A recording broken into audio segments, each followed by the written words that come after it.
This happened when my close family visited the house of my grandmother's sister.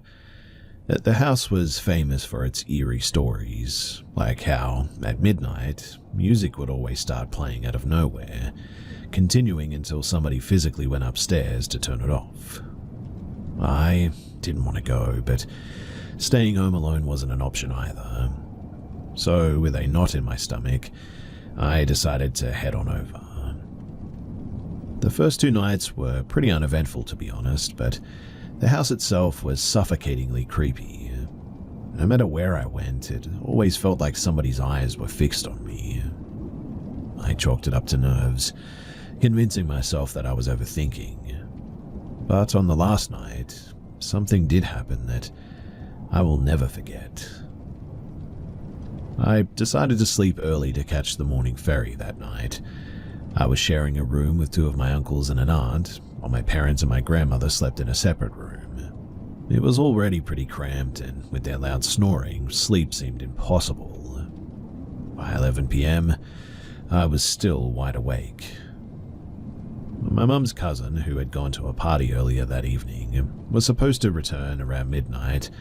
I texted her asking her to bring some food, but she didn't reply.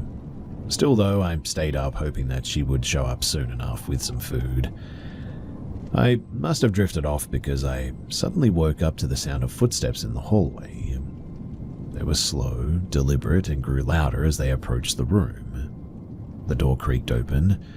My heart pounded in the silence as a figure stood in the doorway, unmoving. In the faint moonlight spilling through the window, I could just make out a dark silhouette. I froze, clutching my blanket, until the figure finally stepped inside and walked toward me. It was my mum's cousin, or at least I thought it was. She was wearing a dark nightgown, her long hair cascading over her shoulders. Without a word, she slipped into the small space beside me, and I whispered, "Why are you sleeping here? It's already so cramped." She didn't respond. The weight of her body pressed into the bed, and I could feel the cool strands of her hair brushing against my arm. Something about her silence, though, just made my skin crawl. But I convinced myself that she was just tired, or maybe drunk from the party or whatever. I scooted over carefully, not wanting to accidentally bump her face since she'd just gotten a nose job. The room felt impossibly still as I lay there, eyes wide open, listening to the rhythmic breathing of my relatives around me. And somehow, I eventually fell asleep. Now, the next morning I woke up to my mum shaking me. "Breakfast is ready, get up, we need to pack." At the dining table I saw my mum's cousin and couldn't resist teasing her. "Hey, next time if you're going to cram into our room, at least bring some food, yeah? Do you know how hungry I was last night?" She frowned, looked genuinely confused. "What are you talking about? I blacked out at the party and didn't even get home until this morning." I stared at her, trying to process her words. "Stop messing with me. You were literally in our room. You slept beside me." Her face paled. "I wasn't here, I promise you," she said, her voice low. A cold dread spread through me suddenly. I turned to the rest of the family, desperate for answers. Everyone swore that they'd stayed in their own rooms all night, though. My uncles and aunt had still been fast asleep when I woke up, too. Feeling nauseous now, I went back to the bedroom to pack my things. The bed looked exactly as we'd left it, except for one thing. On the pillow where she had slept was a strand of long black hair. Nobody else in that house had long hair or black hair, and to this day, I still have no idea who or what slept beside me that night.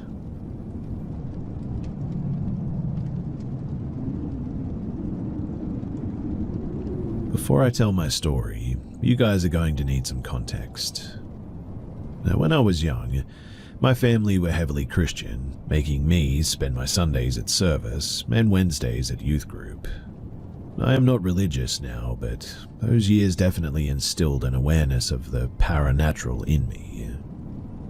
Now, as I grew up, I became more independent and rebellious, leading me to seek out forms of psychedelic spiritual enlightenment. It just so happened, too, that I deemed that a priority over having a place to stay.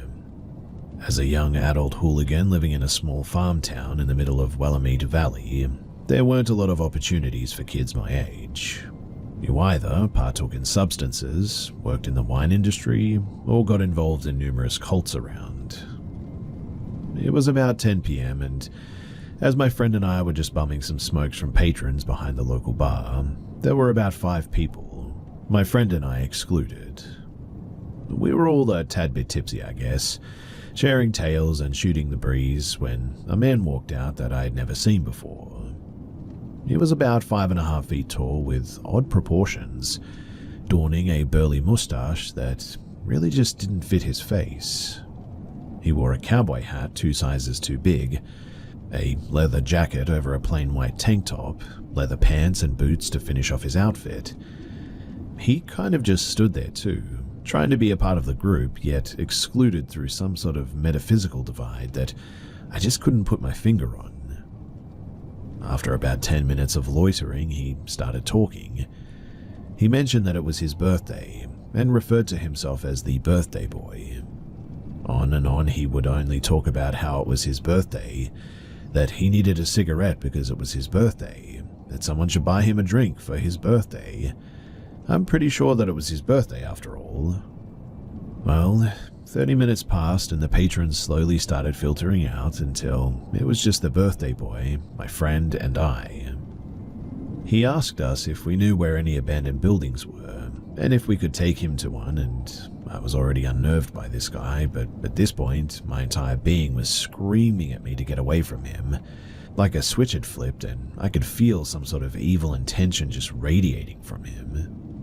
I gave some sort of a vague description of a non-existent building, and I told him goodbye. He asked me if I could take him there and celebrate his birthday with him, and that he had some gifts for us. I told him no, as I needed to make it to a friend's house to go and sleep, and he told me, and I quote, "I'll see you again, Noah," and gave a huge, inhuman grin.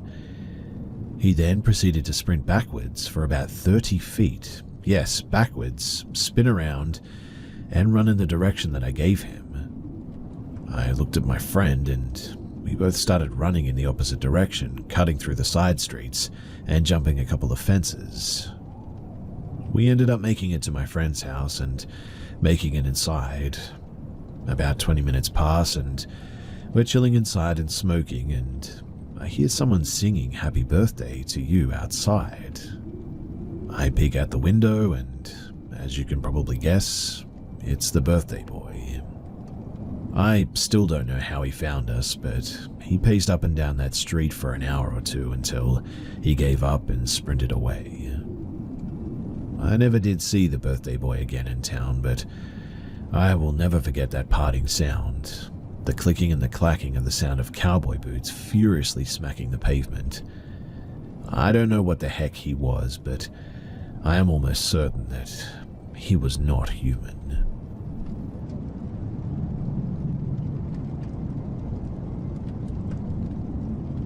So my dad once told me that coming home from grocery shopping with my grandma at the time left him with an eerie feeling one day. He was around 16 to 17 at the time and was walking home with my grandma after groceries. Mind you, the store that they went to was down the street and had been around until last year, until it burned down, so it was like a 3 to 5 minute walk home. Once they got home, they noticed that the front door was open. My grandma got scared by that and decided to tell the neighbor to come and inspect the inside of the home for any stolen items or anybody in there, obviously. The neighbor's boyfriend and my dad, they went inside and nothing was stolen. But the fridge was wide open though, with food on the table. The TV was not stolen, but tampered with as the wires were all sort of unplugged. My dad continued to check all the rooms before getting to his, and when entering, he noticed no changes except for his bed, stating that he saw 4 figures made out of tinfoil placed on his bed. Considering that he was around an older teen, this made him feel really unsettled. His youngest sibling was 15 and was not known to enjoy toys of such, and his other siblings, the oldest around 22 or 23, was already in college. I don't know why, but my dad never told my grandma of what he found in my room or my neighbor's boyfriend, so when they went outside to inform my grandma everything was okay, nothing else really happened until, well, later that night. My grandparents' house, now, is divided into two as it's a huge property, but at that time it wasn't. My grandpa and uncle were now home from school and work. My grandma finished cooking dinner, and all of them ate together, finished, and then ordered my dad to take out the trash. My dad followed and grabbed whatever trash needed to be taken out and went outside. Now, the house has a really long car driveway that almost makes as a hallway on the side of my grandparents' house to now the second house. But again, at the time, there was no second house, so my dad went down that hallway, and once he got closer to the back gate, he froze. What he saw was a man, particularly shorter than any average height, with pale skin, almost albino, that's what my dad said anyway, staring at him as he sat on the gate with a huge smile on his face. My dad made no attempt to get into contact with the man, no one faces in return or words or anything, and just sort of watched him. He said that he stared and smiled for a good second until waving at him and jumping off the gate, leaving his property. My dad doesn't know if this was the man who tampered with the house or some random trying to scare him, etc. All he knows is that it scared him half to death upon seeing him. Now, when I was 8 to 10, I was playing outside of my grandparents' house with my cousin, who now lived in the back house. My grandparents' house is elevated, and so are all the ones on that street. They all have stairs that lead up to the house, and I was on the top of the stairs, the porch area, and my cousin was on the bottom on the front yard. We played catch back and forth from these positions. Sometimes soccer as well, as we would use the front house door as a goal line. We often switched who would be on the porch and who was on the floor and all that, and I was on the porch when I threw the ball at him and noticed a man in the house across the street staring at me, smiling at me. I thought that was a bit weird, but I didn't think much of it as my grandparents knew everyone in the neighborhood, so I thought that it must have been a family friend or something. I continued playing and didn't tell my cousin, but the man just kept staring at me. I started feeling uncomfortable as I felt like he was looking right at me, not around me, but directly at me. What made it worse too was that he was looking at me from the attic window of the house. I felt sort of disturbed by his smile and just how large he seemed to me. I told my cousin to switch, and he did. He didn't seem to notice the man. We switched back, and this continued on, and so did the man. I believe it was for like 3 hours that we played outside, and the man smiled and stared at me for the entire time. My brother and all of us really loved my grandparents' house, so much so that we stayed for weeks during the summer or any opportunity that we really got. This was the case with my youngest brother as well. He decided to sleep over one day, and he was fairly young at the time, around 5, and still needed my grandmother to put him to bed. He wanted to sleep in the living room, which was new because when we were younger, he always wanted to be in my grandparents' room, which left my other brother and I to the couches. Anyways, he and Grandma slept in the living room couch, the one closest to the window and the front door. The things seemed to be okay as well until he had woken up, to nothing though. He looked around the room and noticed Grandma was still asleep next to him, so he decided not to wake her up, until he looked to the window and saw a man, again pale and smiling at him. My brother didn't scream or cry. He watched him smile at him and said that the man grabbed the corners of his mouth to stretch out his smile, and this made my brother, of course, frightened, which led him to move my grandma until she woke. She did, and she saw the same thing too. I don't know what she did next or what else happened that night, only that she told my parents about it, and she didn't feel comfortable having us sleep in the living room without my grandpa being there anymore. Now, all of these occurrences did not happen in the same timeline, obviously. None of us knew each other's own until very recently, in fact. Meaning that the last occurrence of this, my brother's, of which happened several years ago, just came to light for us, and my family still doesn't know that I saw the same man. I'm genuinely curious as to any explanations of what this may be or what I should do about it. It's a really weird situation, I know that, and I just don't know what to do about it.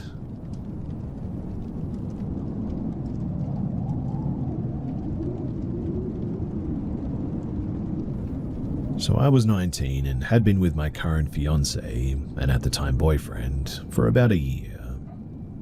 We both work at the same chemical manufacturing company. I was the night shift lead on my team, and we had hired this guy. His name was Gabe. Gabe was somewhere around his late 50s, maybe early 60s. I had to interact with him as the shift lead and trainer pretty much no matter what. And at night there was pretty much no one else besides my fiance's team on the other side of the building, and my team present after 2 p.m.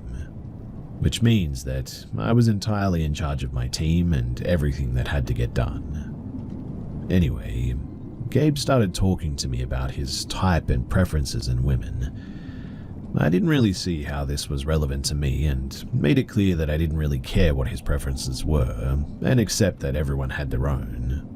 I didn't want to make a big deal out of a seemingly small topic at the time, but he proceeded to share his ideologies with me as well. I remained aloof about the whole subject, but it was something along the lines of, it's fine if women work temporarily, but eventually the goal is to settle down and have children. After all, it works better to have someone working to pay the bills and somebody else to manage with all the household work. I am quite aware that this is a life that people are comfortable with, and I respect it, as I also respect other religions, even if I don't follow them. I don't personally agree that the household requires someone to stay home to manage it all the time, nor do I think if someone does that it has to be a woman. But as far as these conversations went, I didn't see any connection between them and me, and mostly just let him prattle what he wanted to get it off his chest, as it really wasn't any of my business. I am not a traditional woman, and I figured if anything I was the opposite of his description anyways.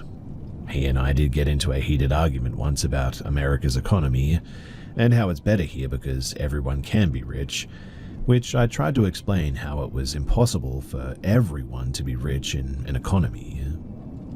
Well, the story moves on, and my fiancé was let go for health reasons and had to go on an unemployment benefit. We only shared one vehicle, and I only had my driver's permit at the time, so I wasn't comfortable driving alone back home at like 1 a.m. I gave my boss 3 weeks' notice, just to ensure that I could train everyone up to speed, so they weren't screwed over in my absence. A notion my boss very much appreciated, by the way. I told the team, and that's when Gabe started behaving in a really disagreeable manner. In week 1, I had a hickey on my neck. My boss knew and never made any complaint or fight against it. This wasn't overly common or anything, it just sometimes happened. But considering that we didn't deal with customers, he certainly didn't care. But Gabe did, evidently. While I was working, he tapped my shoulder, and I assumed he had some kind of a question for me, so I paused to listen, only for him to be addressing my hickey. "Don't you think that's a little bit unprofessional?" To which I replied that we didn't need to put on a show for anyone, and it doesn't hinder my ability to work in any fashion. Well, what if it bothers people, or our boss, that you're parading your personal life like that? I said that if my boss told me that it was unacceptable, I would take the extra effort to ensure that it didn't happen again. But considering how nobody had said anything to me before, I assumed that they just didn't care, so neither will I. "So you don't care if you hurt someone's feelings?" "No, I don't really, because their feelings about my life are not my concern. Anything they think about is only their own assumptions of what happens anyway, making it their own imagination." Now, yes, I also thought that last response was a weird one. There's no reason my hickey would hurt someone's feelings at work. Questioning my professionalism is a separate issue entirely, but it didn't matter as Gabe walked away. Then, while we were all at lunch, Gabe was sitting across from me at the table, and I was talking with the person next in line to be in the lead when I noticed Gabe was holding his phone up at a weird angle. I didn't want to make any accusations when I couldn't be 100% certain, but my instincts told me that he took a picture of me at work. On my last week, I had been officially fed up with Gabe, and I had trained the girl after me to do everything that I knew as lead, and told her that she will be calling all of the shots my last week, and I will simply be here for support if she needs it. I also informed her privately that I will especially not be conducting any verbal interaction with Gabe, as I no longer needed to and would appreciate if she took charge, on which she agreed. Unfortunately, Gabe took a stand on this, ultimately forcing conversation with me in this last week. I just don't think I can take orders from a woman. She can't be my boss.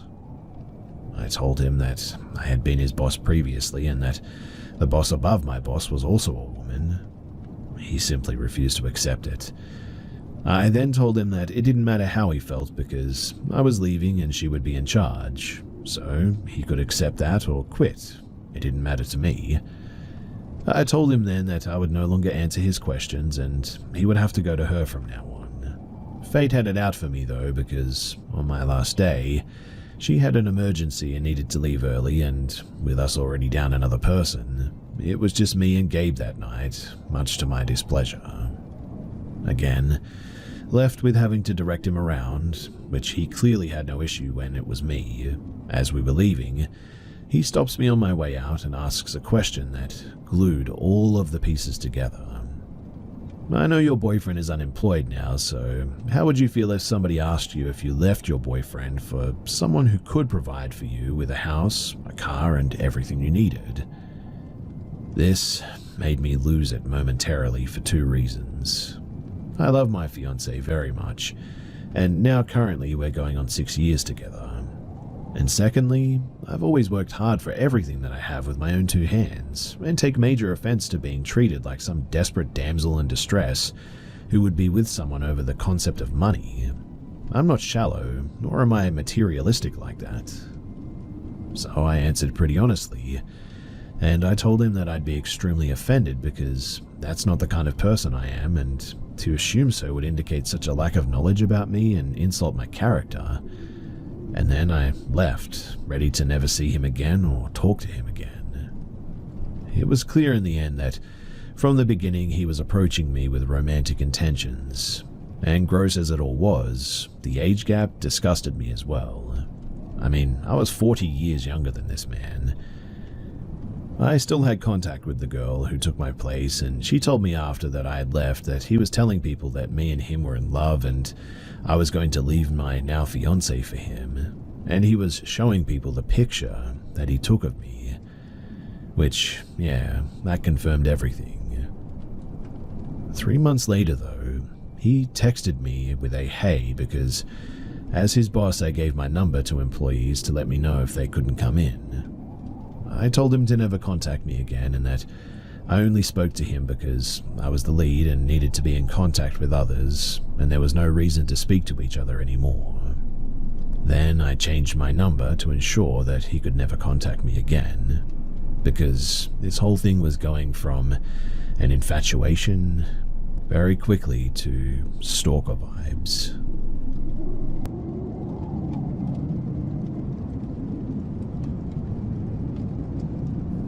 This was back in 2001. I was a single mum, 34 years old at the time, and my son was 10. I took my son to his elementary school on my way to work, and my schedule allowed for it, and it was a nice start to our days out together. I would drop him off and then head to work that was about 10 minutes away. I had to cross over a river that ran through the city. I've always hated stopping on bridges at traffic lights, and this light seems extra long. But glancing around as I waited, I was watching people in their cars, the river, and that traffic light that seemed to be stuck on red. Looking in my rearview mirror, I noticed a little white-haired old lady driving a little car. She was watching me in my rearview mirror as well, and I was curious, so I kept looking at her, and she threw her head back and laughed or cackled a bit. Then she looked hard at me in the mirror, made a slashing across her neck sign, and then made a cradle of her arms, rocking it back and forth, and then she pointed at me. The longer I watched her, the more disturbed I was too. She just kept doing this over and over again and laughing. If you're a parent, then you know this is not something that you prank other cars about. It felt evil, but no paranormal stuff here, so that's just my take on it. And well, it had me pretty rattled, and once that light turned green, I flew up the street to go to work. And of course, I got more anxious the longer that I was driving. By the time that I got to work, I was in a full panic and went to my office and called the school. My son was in a special class alongside of his regular assigned class, and if he got too restless, he could go to his special class as an accommodation. So I was able to speak directly to his teacher immediately, and I told her what happened, and she said, "Boy, that sounds crazy," but assured me that my son was okay. I've often thought back to that event, and I don't know if it was a harbinger of doom or just an encounter with a really disturbed, crazy person. But, unfortunately, my son died suddenly, just weeks before his 19th birthday. And the last thing that I said to him was that, "I love you."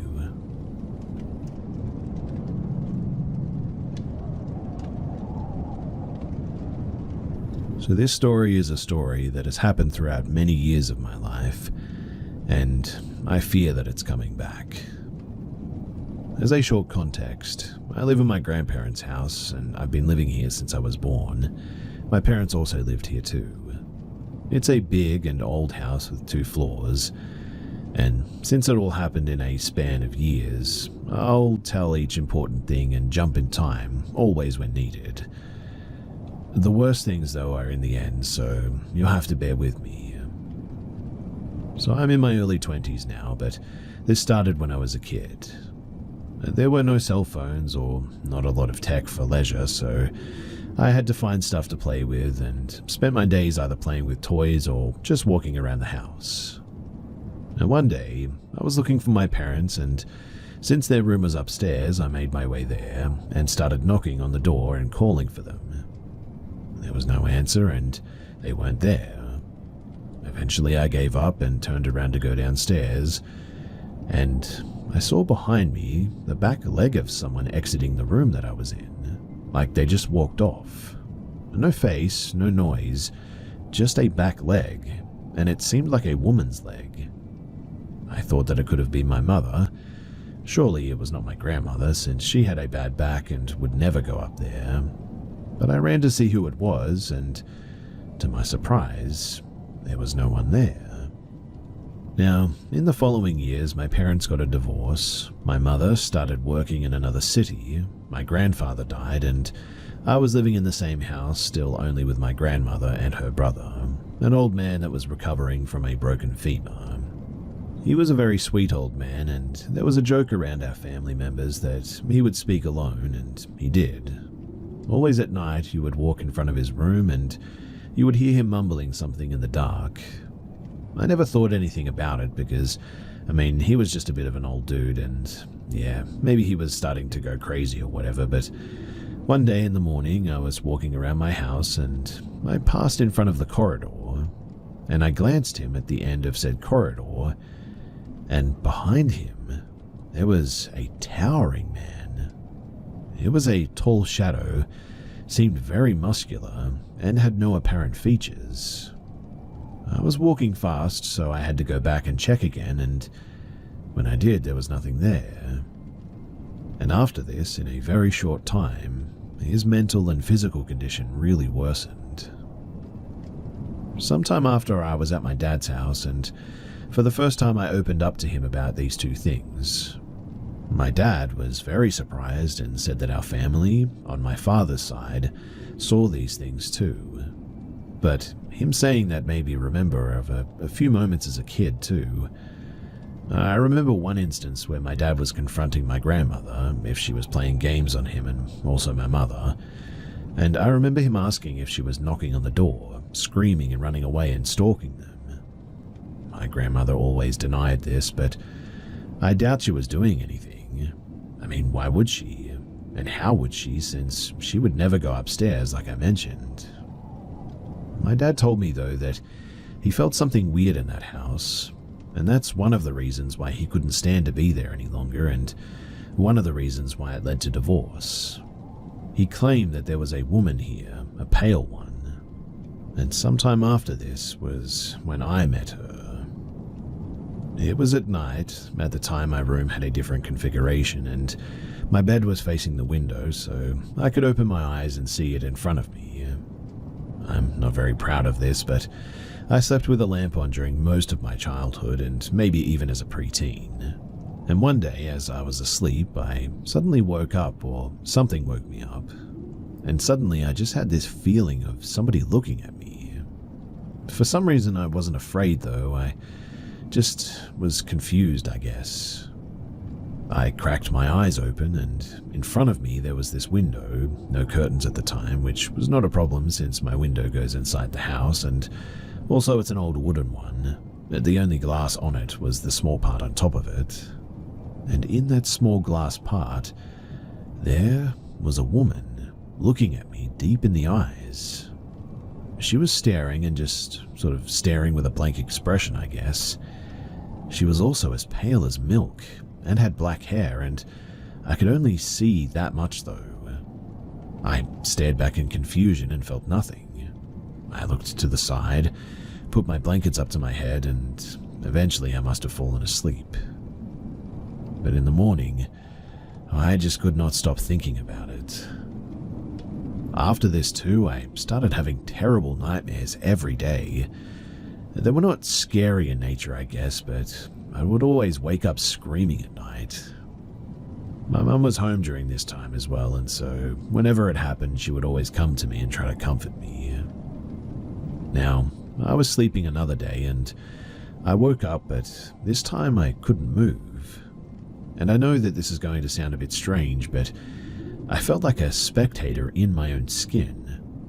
I got up and folded my blanket perfectly, and if you had known me, then that was very strange because I hated doing that. I exited my room and stood there in front of my grandmother's room holding my folded blanket. It was almost like sleepwalking, except I don't sleepwalk, and I was awake and I could see it.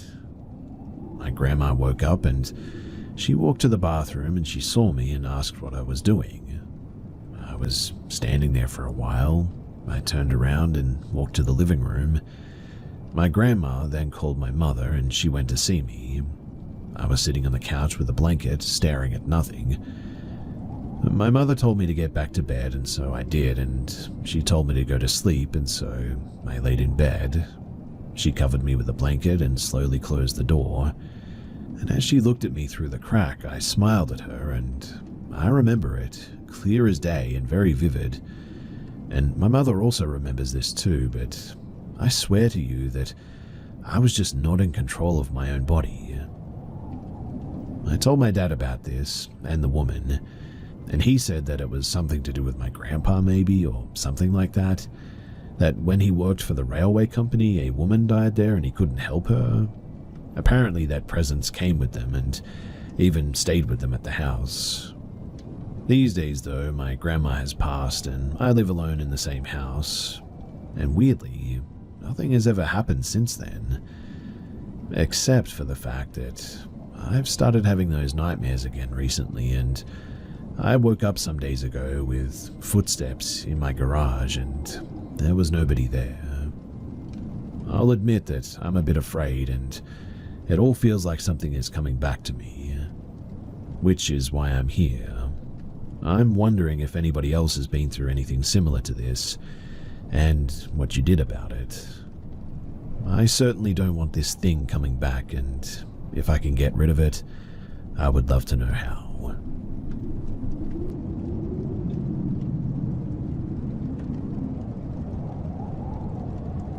So, I've come here as a non-believer to ask believers what they think about an experience that I had. I don't particularly believe in ghosts or spirits or the afterlife or anything, but I really cannot explain what I saw or what happened. I don't do drugs, drink, I'm on no medications, and I don't have any mental illness or anything like that. So a few years ago, I was in the bath, relaxing, watching a video on YouTube. Very relaxed, actually. Home alone, or so I thought. Now, my bathroom door folds in on itself to open, so there's a slit in the middle that you can see through, allowing the door to fold and then a slit underneath. It's quite a big slit, too. It'd go up past your ankle by about 2 inches, I'd say. Anyway, I was in the bath with my phone resting on the ledge of my bath where the taps are, which is right next to the door, so the door is in full view. And on my unborn son's life, just as clear as me and you would see each other, if we stood in front of each other, that is, I saw a pair of bare feet and the hem of a black swishy dress walk casually past the door. I could only catch this figure from the slit under the door, and before I registered what I'd actually seen, it had walked past, so I didn't get a chance to look up the middle to see the rest of the figure. I remember, though, it looking a lot like the feet of a woman. Unpainted toes, pale white in color, but not ghostly white, not dead looking, just pale.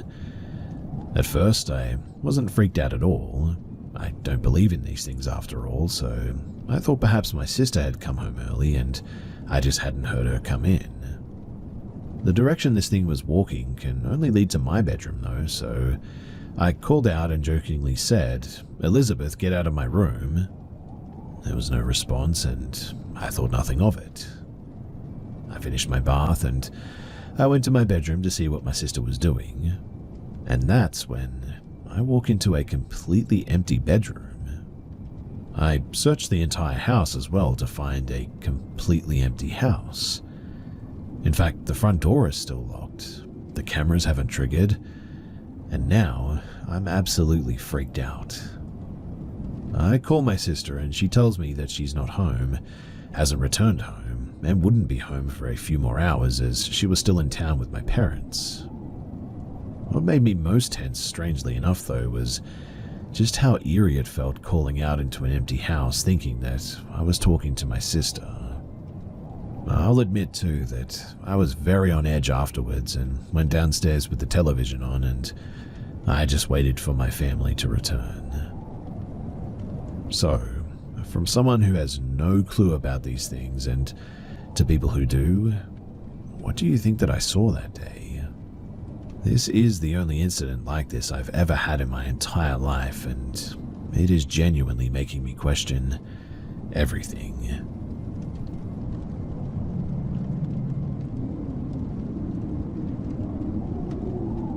These two events happened in the span of about 3 days. So I live in the capital of my country, which is a very large city surrounded by mountains, and UFO sightings, they are not an uncommon subject here, but they don't happen too often either. And whenever they do, it's always towards the mountains or the hills heading towards the coast. So, in the last 2 months, the activity has kind of increased. Like, for instance, around halfway through October, we spotted a bright red light floating in the night sky around 2 a.m., and the spot where it was located was exactly on the air above the mountains. It stayed like that for about 10 minutes, in fact, hovering, static without movement, to then just suddenly disappearing. Another one happened about a month ago, by the end of November. There was this strange orange light flying at high speed in the sky at around 9:30 p.m. I could see it for like 2 seconds before it just vanished. Most of the sightings are things like that too, but what happened recently is, well, a whole different story. You see, these things are always seen in the distance, miles away from the city, but this time it happened right on top of my head. So this happened on the 16th, and I was walking to get some bread and something to eat at around 8:40 p.m. I tend to always look at the night sky because I just really like the stars, and as soon as I looked up, my first exclamation was, "What the heck is that?" There was this tiny orb flying above me, heading south towards the houses. First, though, I thought that this might be one of those drones everyone's talking about, but then a second orb appeared from the first one. They flew kind of slow and then just sort of vanished into thin air. Thing is, though, is that 3 other people also saw this. They were all looking up with a "what was that" sort of face too. For some reason after that night as well, I've felt like we're just being watched every night since then. Now, this is where things get a bit weirder too, because this happened last night. At around 3:10 a.m., me and my girlfriend were sick after the night of the 16th, and she couldn't sleep much because of a horrible head and body ache, so we stay awake most of the night, especially me to take care of her until she could fall asleep. This time I was lying in my bed, watching something on TV while she was in the bathroom. When she came back to bed, she looked outside to the street.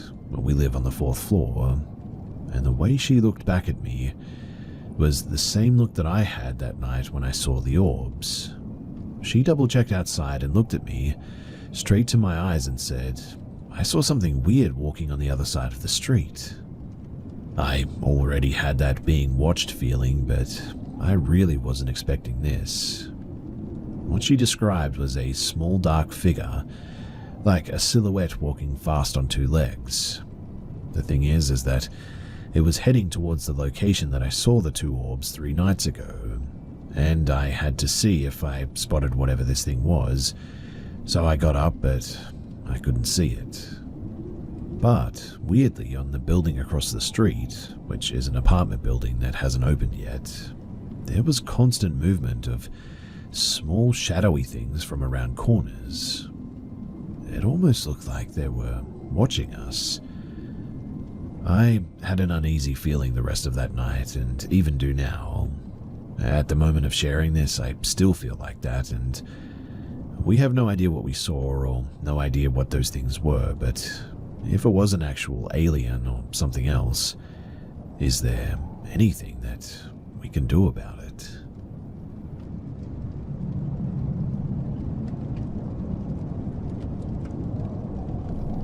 So, it was in the 6th grade, and it was scouting season, where a school district will go to another school to play some activities, and we all would sleep there, and it was all girls. Nighttime came, like maybe 8:30 p.m., I think, and me and some girls were outside the quarter, or the classroom, because it was hot inside and the electricity was cut off. I don't know why, but that's just how it was. Anyway, me and some other Girl Scouts went out to talk to the other Girl Scouts that were going to sleep in a tent. I think there were 3 tents, and Tent 1 had 2 Girl Scouts, Tent 2 had 1 Girl Scout and a teacher, aka a person who was watching and supervising the Girl Scouts, and Tent 3 originally had 5, but 2 of them wanted to sleep in our quarter, or classroom, instead. 10 p.m. arrives, and our supervisors told us that we had to get inside to sleep because we need to wake up early in the morning, but we all couldn't sleep because it was just so hot and we're all laughing, trying our best not to be loud, and one of the supervisors entered and scolded us a bit because we weren't sleeping on schedule. And before I knew it, we were all falling asleep. I woke up though to some sort of a noise, and at first I thought it was time to get up, but when I woke up it was clearly still very dark, and the noise was just the Girl Scout next to me, and she was laughing at another Girl Scout because she was sleep-talking or whatever, and I couldn't sleep, but I laugh as well, and then there were 3 awake, not including the one who was sleep-talking. So it was me, the one next to me, and the one next to the girl who was sleep-talking. She eventually stopped sleep-talking though, and me and the girl talked for maybe 5 minutes, and then there was this scream. It was a mama scream. The one who seemed to scream it was Cass. We were all super scared, and then our supervisor entered and said, "Don't be scared, Cass was just frightened by something." After that, me and the others couldn't sleep, but the 3 people next to me slept like babies, and anyway, a few months later, there was another scream, and it was Cass again. This time, though, the girls from Tent 3 came in crying, and one of them said that somebody had come to Cass's tent, knocked on it, but when they looked, there was no one there, and there were no footsteps or shadows or anything. we were all really scared by this and we couldn't sleep, and around 11:30 we still couldn't sleep. Cass was still in her tent, and honestly too, I'm pretty impressed by that she was still able to be in her tent after that, but a few minutes later we heard some weird humming noise, like a creepy humming that somebody was making. The girl next to me just held my hand because we were both pretty scared. I don't know when I fell asleep, but when I woke up it was 3 in the morning and everybody was getting ready for the activities on that day, and while we all waited to use the bathroom, some of us huddled in and discussed what happened, and the girl next to me, Lisa, said that she had seen something in the window, and she said that it looked like a headless girl or just a girl without a head. Honestly, I still don't know what the heck was going on in that place, but I was sure glad to be out of there when we left.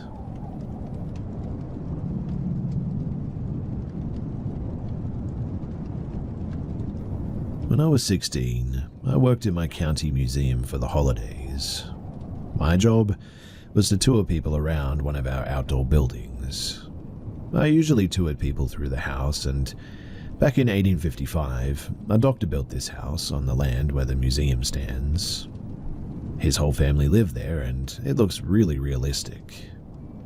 I mean, honestly, when you walk into it, it feels like you're walking in and intruding into somebody else's home. Now, some days, as you can imagine, it's pretty slow there. Like, if the weather was bad or there just wasn't much going on, then I would usually just sit the house for hours waiting for people to come in. Well, one day, I was sitting in the main entrance waiting for people to stop by. I remember that it had been raining that day and it was pretty slow, and I had only 3 other people come in, about 2 hours apart.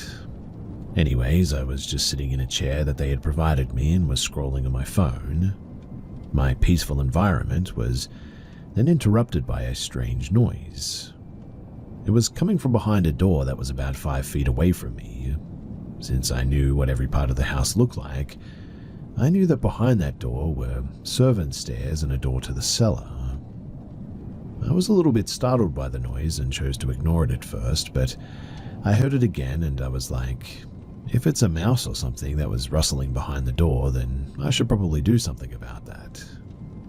I decided that I might as well go and check it out, just because I was bored mostly.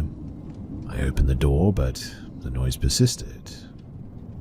I had then realized that the noise was coming from the cellar door. Now, I had opened the door on other occasions, but I never had the intention of going on down there. If I had to explain what it looked like, I would say the basement from The Conjuring. It was pretty scary, to be honest. But from debating in my head, I decided to open the door in the end, and to my surprise, as soon as I did, the noise stopped. As a matter of fact, the whole house seemed to stop making any noise. I stood there for a good 15 seconds before closing the door, a little bit confused.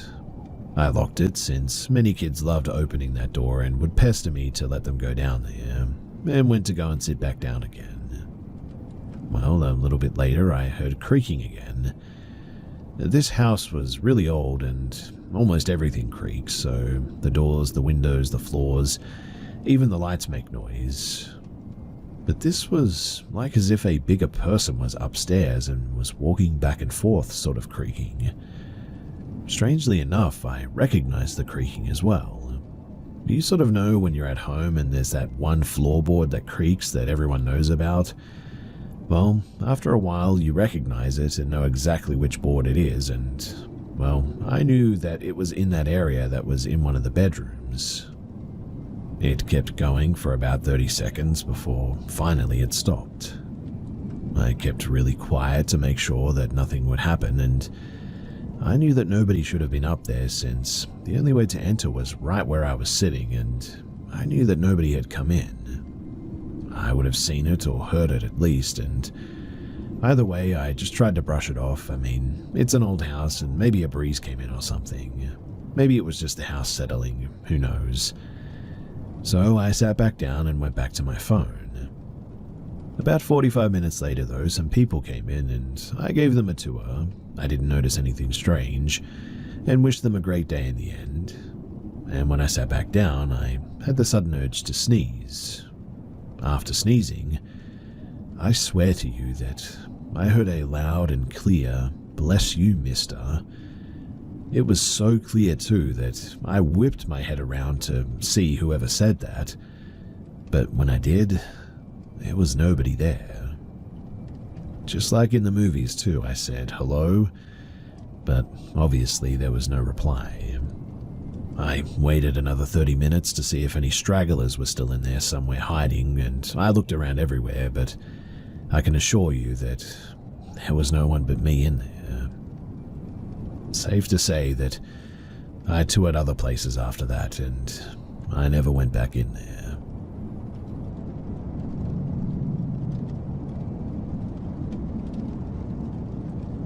When I was younger, 3 years old, we moved into my grandparents' old Victorian house.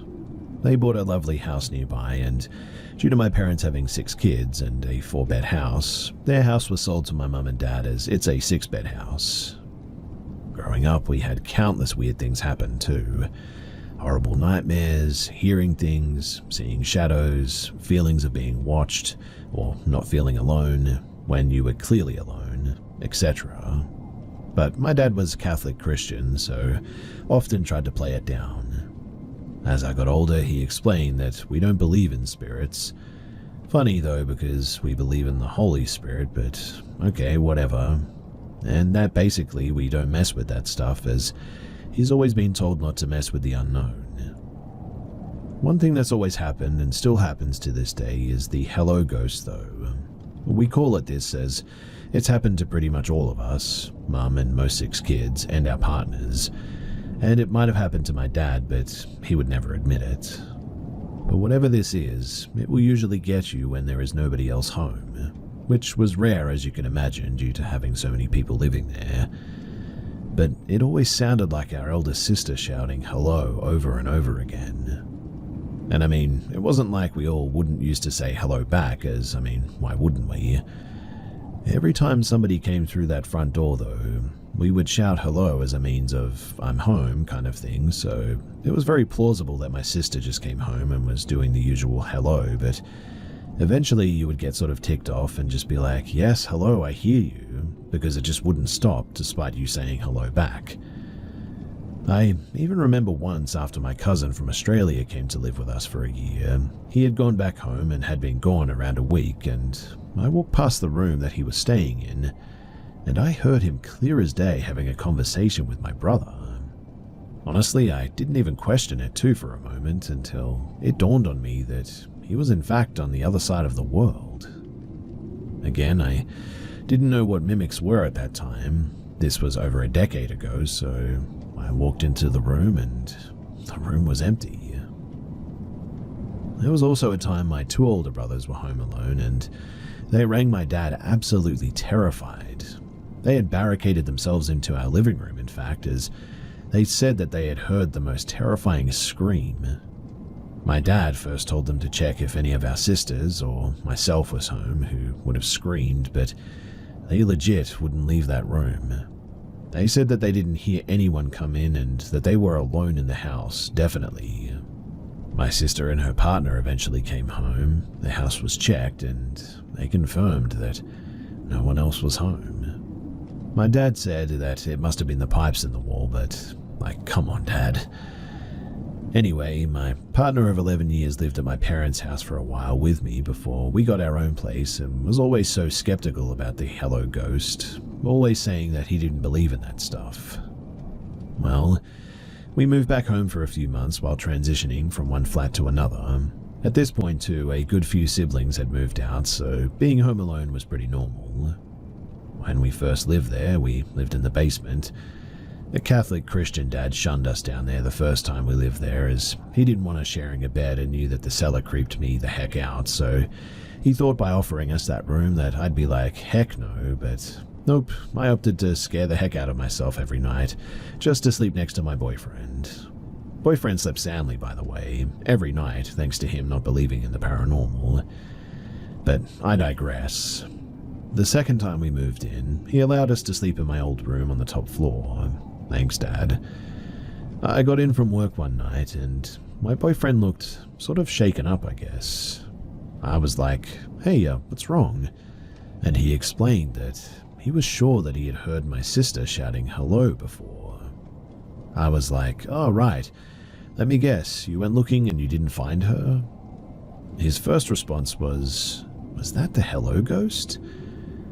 I was so relieved that he finally understood and nonetheless terrified because that meant that it was still happening after all these years. But yes, he got pretty ticked off at her shouting hello over and over again, despite him responding, and then panicked as she has epilepsy and thought, what if she's going into a seizure or something? Went to look and he was the only one home. He just said that he went back to gaming in our room because, to heck with that. Over the years, the voice has sounded like my mum, myself, and our other sister, and of course that time it sounded just like my cousin. Usually after a bit of helloing back, or just going back to whatever you were doing, it just stops, but it sort of eerily stops, like it was never there to begin with. So, now I'm left wondering, do we have a mimic at my parents' house? Nothing bad has ever happened to us, up to now, but, should I sage their house or something? I'm sure that my dad will have had it blessed before moving in, but that was 20 plus years ago now. Or should we just leave it alone because it's not really causing any harm, I guess? If you have any advice, then that would be very much appreciated. Also, I did speak to my older sister at some point, a fellow middle child like me, and she has confirmed that she remembers the hello ghost too. So many memories are unlocking right now, all three sisters, and we all had dreams about the same man when my dad showed us a picture of someone who lived in the house years ago, and we realized pretty quickly that it was the same man that we were having dreams about. My elder, or middle sister, also went through hell in that room. She maybe had it worse than all of us, but she would hear something scratching behind her curtains, she would see shadows, etc. And I'm really glad that I got moved into her room, right? She would often sneak to her boyfriend's place for years to stay there, and honestly, I really don't blame her one bit. Like I said, thankfully we moved out, but again, if you have any advice, then I would really appreciate it.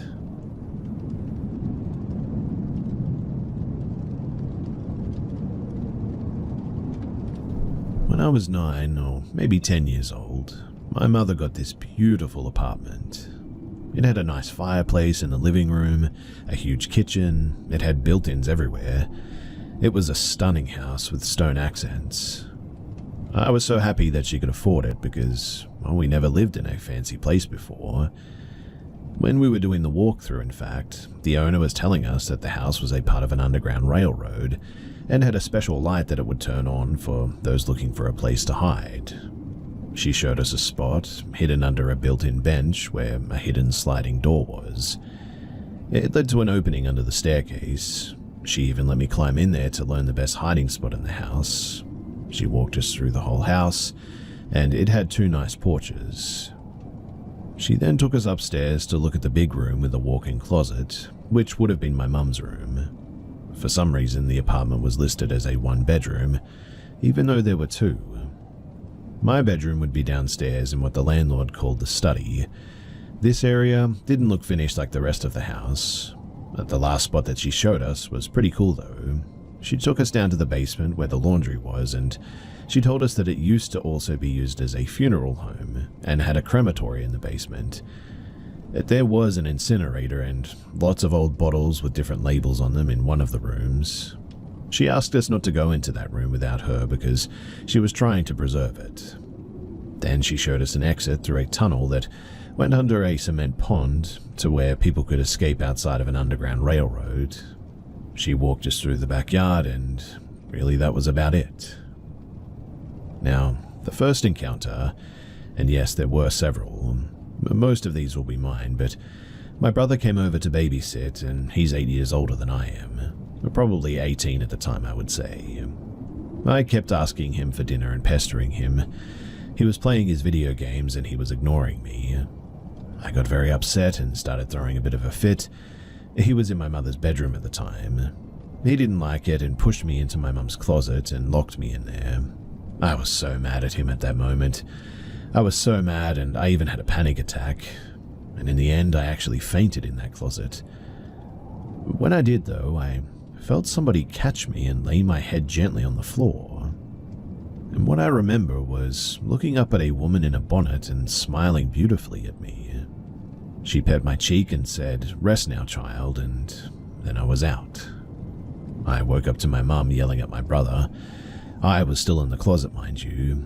I sat up and I looked out the window in the closet, and the lady was standing outside, waving.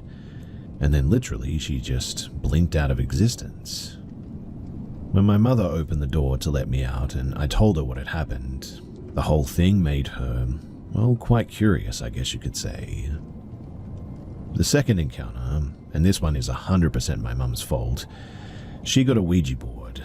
She invited her friend over for the night and they stayed up late chatting. Then they decided to use said Ouija board. This is definitely a lesson that I've learned from my mother, but do not use Ouija boards, ever.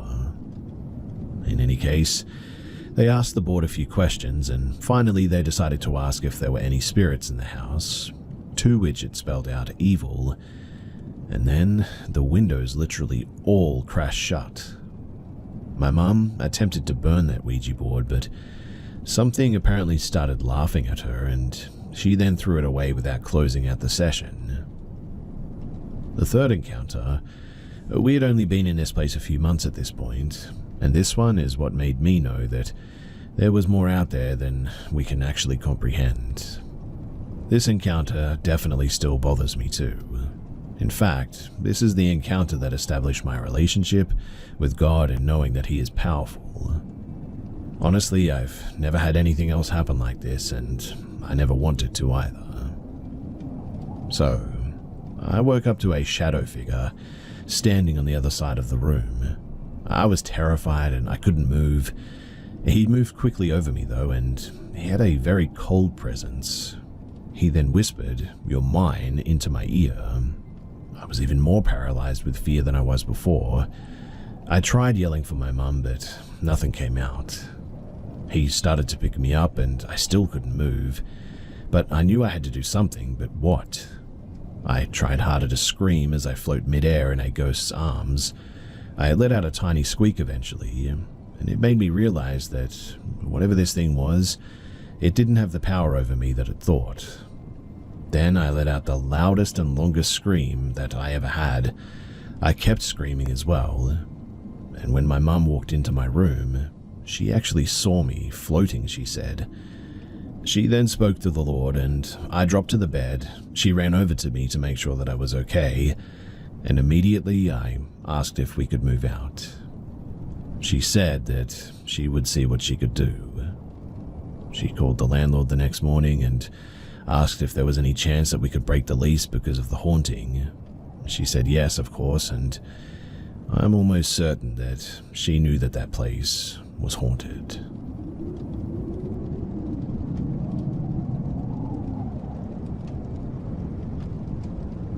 So my family and I lived in this rented house for over 4 years, and this is the first time that anything like this has happened. This happened about 2 days ago now. So me being a bit of a night owl, went to bed last, and I shared my bedroom with my mum and my sister. It was close to 1 a.m. and I was preparing to go to sleep. I jerked when someone or something, though, tried to open my bedroom door. I didn't move, but looked at the door for a really long time, expecting someone to open the door, but there was no one. I'm sleeping next to the door, by the way, so I could definitely tell that somebody had tried. And while I'm almost certain that someone didn't enter my bedroom, whatever it was, I could sense that it was lingering inside of my house. I'm sleeping on the mattress against the floor, and I swear that I can hear thumping of footsteps and feel vibrations every step that somebody took out there. I felt like someone was looking for something or someone. The thumping went on for maybe around 10 to 20 minutes. I wasn't scared, but I had no idea what the heck that was and what it wanted. Anyway, yesterday I came home late after hanging out with some friends. My family is preparing to sleep at that point, so they are in their room again. It's around 12 in the morning, and while I'm brushing my teeth, I suddenly look at the darkness in the house. I didn't turn on all the lights. And then I heard footsteps again. And this time I was actually a bit scared. I quickly called for my sister, hoping that she came out of the room, and she did. The entire time being there, though, I have this fear. It's not the thumping sound that I heard, though, but the footsteps, even while I make my own when I walk past that particular flooring at the section of the house.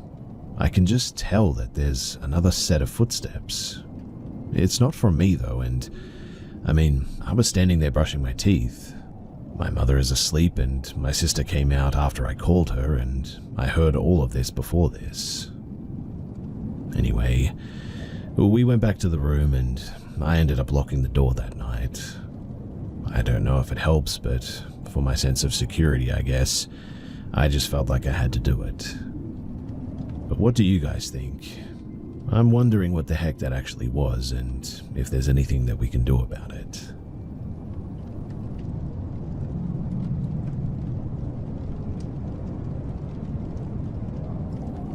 This happened in my early 20s, and to this day I still cannot fully explain it.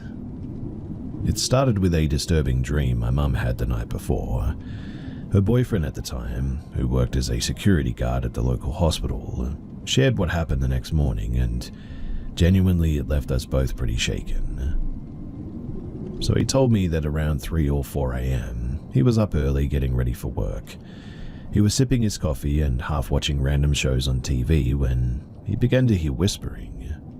At first it was faint but distinctly aggressive, almost like it was right outside of the front door of the apartment. Confused by the timing and the tone, he got up to check it. But as he approached the door, the sound stopped. Thinking that it was nothing, he went back to his TV and coffee. Then it happened again. This time, the whispering was louder, clearer, and unmistakably coming from right outside of the front door. Feeling a mix of curiosity and irritation, he moved quickly to open the door and looked around. But again, there was nothing. No one in sight and no sounds. He shrugged it off as odd, but not impossible. Until it happened a third time. Only this time there was no whispering. Instead, he heard a deep guttural man's voice almost yelling, and it was coming from my mother's room. Panicked, he ran to her room and swung the door open. My mum was laying in bed, speaking in a man's voice that he couldn't recognize.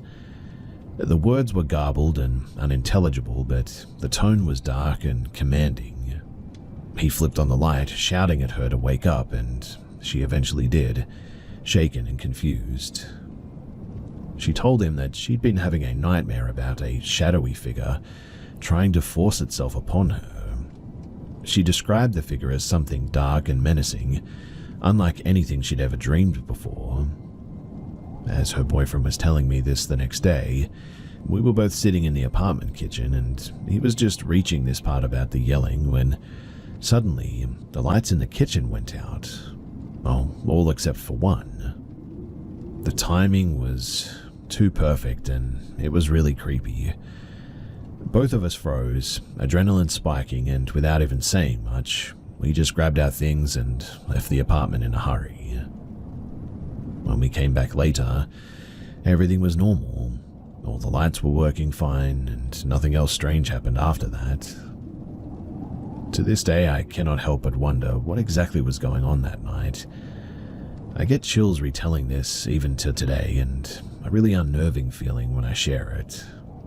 It was so strange that he had promised my mum not to tell me about it, but I'm glad that he did, but it just leaves me with so many questions.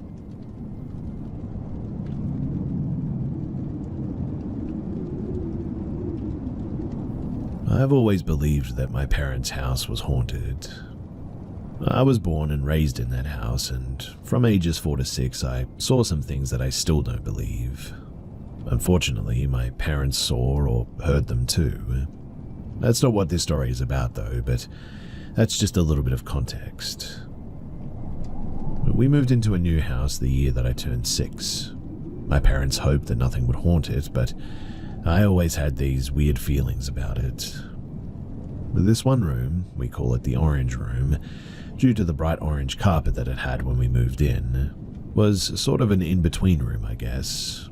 It sat directly in the middle of the house and acted as a sort of secondary living room. This room connected the main living room, the kitchen, and the bedrooms together, so you had to walk through it to go anywhere in the house. And I absolutely hated it. Something about that room just always felt so off. The first few years that we lived there, nothing ever really happened though. My consistent and repetitive nightmares from my old house, also another story for another time, they had stopped. I thought that maybe nothing would be wrong with this place, until one night. This new house sat on old train tracks. The tracks were pulled up and turned into a road, but the old wood still was used in some of the construction of the new housing. I didn't know this at the time, but I was about 9 when I started to hear it. The train whistle. I was sitting in the orange living room playing with Legos. I looked outside of the large bay windows and saw nothing, no one. We no longer have any trains running anywhere within a 50-mile radius of the house. But I would ask my mother about it, and she'd just say that I probably just heard a truck horn. The thing is that I was pretty obsessed with trains at the time, and I knew the difference between a train's whistle and a truck's horn, and this was definitely a train.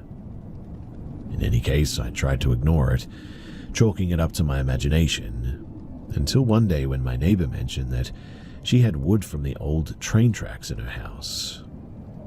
I got chills from that, and I knew that I wasn't crazy any longer. Things seemingly got worse after that, though. My mum tried to hide it, but I knew that she was scared too.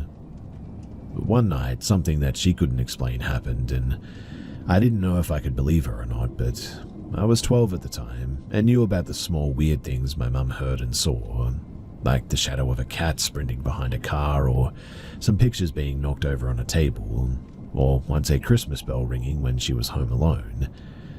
She kept chalking it up to minor things, like the window was open, or the air was on, or it was a breeze, etc.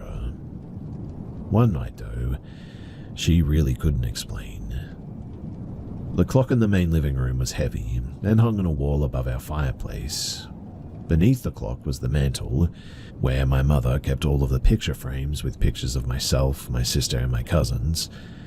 It was fall, so there were added Halloween decorations around as well. I don't remember exactly how late it was, but we were all fast asleep. My mum heard a loud crashing sound coming from the living room. Obviously, she freaked out. She woke my dad up and urged him to go and take a look, but he was exhausted, so she dragged him out of bed, and they both made their way to the living room. And what they saw, neither of them could explain. The clock, it had fallen off of the fireplace. And I mean, that's possible, right? But it should have fallen straight down, right onto the mantel, correct? Well, it didn't even touch the mantel. The mantel was in pristine condition. Nothing had been moved. The clock, however, was about 10 feet from the fireplace, in the middle of the living room, face down. My dad and her tried to recreate it the next morning, but the fireplace was brick, and nothing that they did, not even a breeze or a draft or the AC, could have caused it to go that far. A few more years went by, though, before the next incident, and it was winter. I was about 16. I would play games late into the night on weekends at this age, and it was about 2:30 in the morning when I was finally turning everything off to go to bed.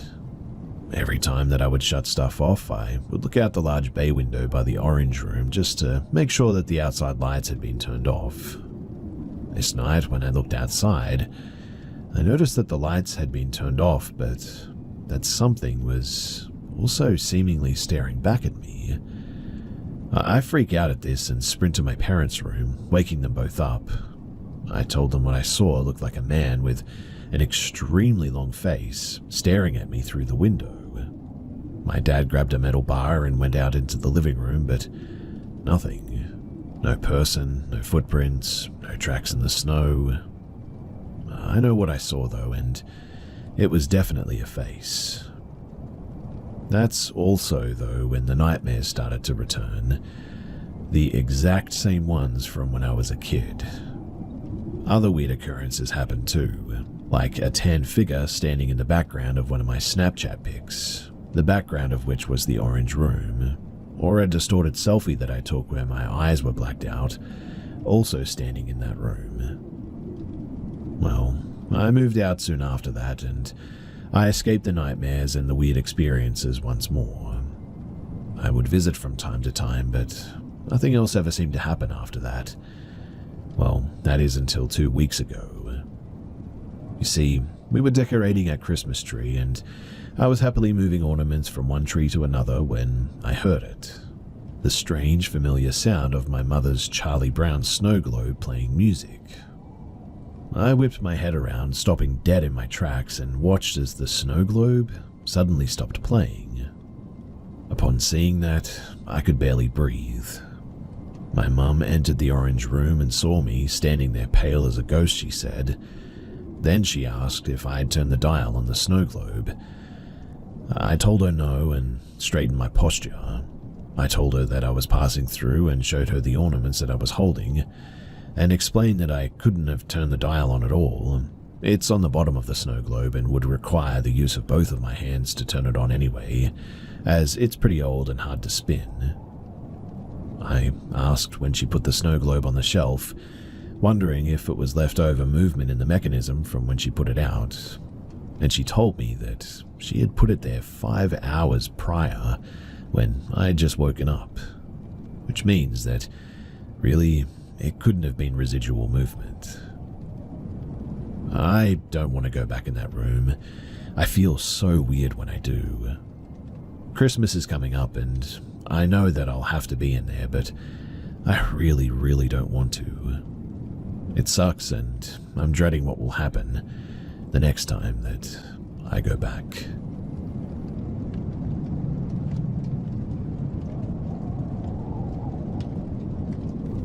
I moved to Georgia when I was 13 years old, into a fairly nice neighborhood after my dad got a promotion. I mention this because it's not typical that paranormal experiences occur with relatively new homes. It was maybe a 10-year-old house, no deaths in the house, and we got the house from a nice young family looking for a larger home. I always lived in a warm, cozy, and inviting home growing up, but this one, though, felt immediately unsettling. My parents' room was downstairs, along with everything that you'd find on the main level of a home. Upstairs was just the guest bedrooms and an entertainment room or office. One of the upstairs rooms is where I slept, though. Downstairs always had calm and nice energy where I always felt secure, regardless of if I was home alone or not as well. Upstairs, though, was a completely different story. I would feel cold randomly, like an uneasy energy was around me. I'd swear that I saw shadows too. But that was the extent of it for the first few months of being there. We only lived there 6 months before moving to a home across the street, so this was a quick moment in my life, but the last 3 months of living in that house, I would wake up feeling like I just wasn't alone, like I was being watched. I was unwelcome up there, and it wasn't just the creepy feeling from before, but this was one more alarming. I'd have doors open at night too, lights be turned on, and the most unexplainable thing was my TV in my room would not only turn on, but would be set to a channel that I'd never watched, and be set at full blast volume too. My parents would yell at me for waking them up with the TV, and I'd always tell them that it wasn't me. They genuinely thought that I was lying and was staying awake at night, but, While I lived there, I was always unhappy, sad, and felt alone as well. I blamed it on moving across the country as a kid during a tough part of life for a child. I started thinking that I was crazy, in fact. Then we got the opportunity to move to a home directly across the street at the original home my parents wanted. We moved out and into the new home, and immediately, everything was just drastically better. No negativity, no fear, calm and happy vibes, no experiences. And it remained this way until I moved out as a young adult, and eventually my folks moved as well. We met the young family who sold us the original home accidentally about a year after we moved out, and they learned that we'd left. They told my mother that they were convinced the home was haunted and even felt bad for not saying anything. They told us that items would be moved, electronics would turn on, and they always felt uneasy. My dad never believed it, but my mum did from that day on, and I was thankful for that. I always have been pretty skeptical myself, but I've gone down a bit of a rabbit hole of the paranormal activity lately, and I keep thinking back to my own experiences. My parents sold that house to a Chinese businessman who would only stay in the house a few times a year for business. The rest of the time, it just sat there empty.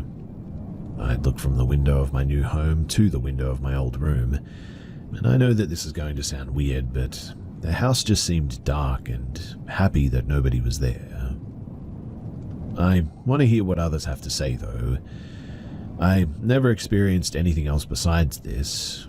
The neighborhood was built on top of an old horse farm, and possibly before that a plantation as well. Maybe the home was built on top of a gravesite? I have no clue, to be honest, but I would genuinely love to hear what you guys think about this.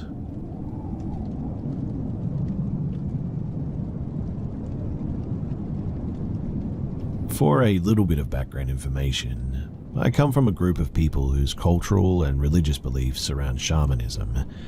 Our origins left our people with a deeply rooted spiritual connection. But me personally, I'm not a shaman. I'm a Christian. Now, during my high school years, I was never really into my faith or Christianity.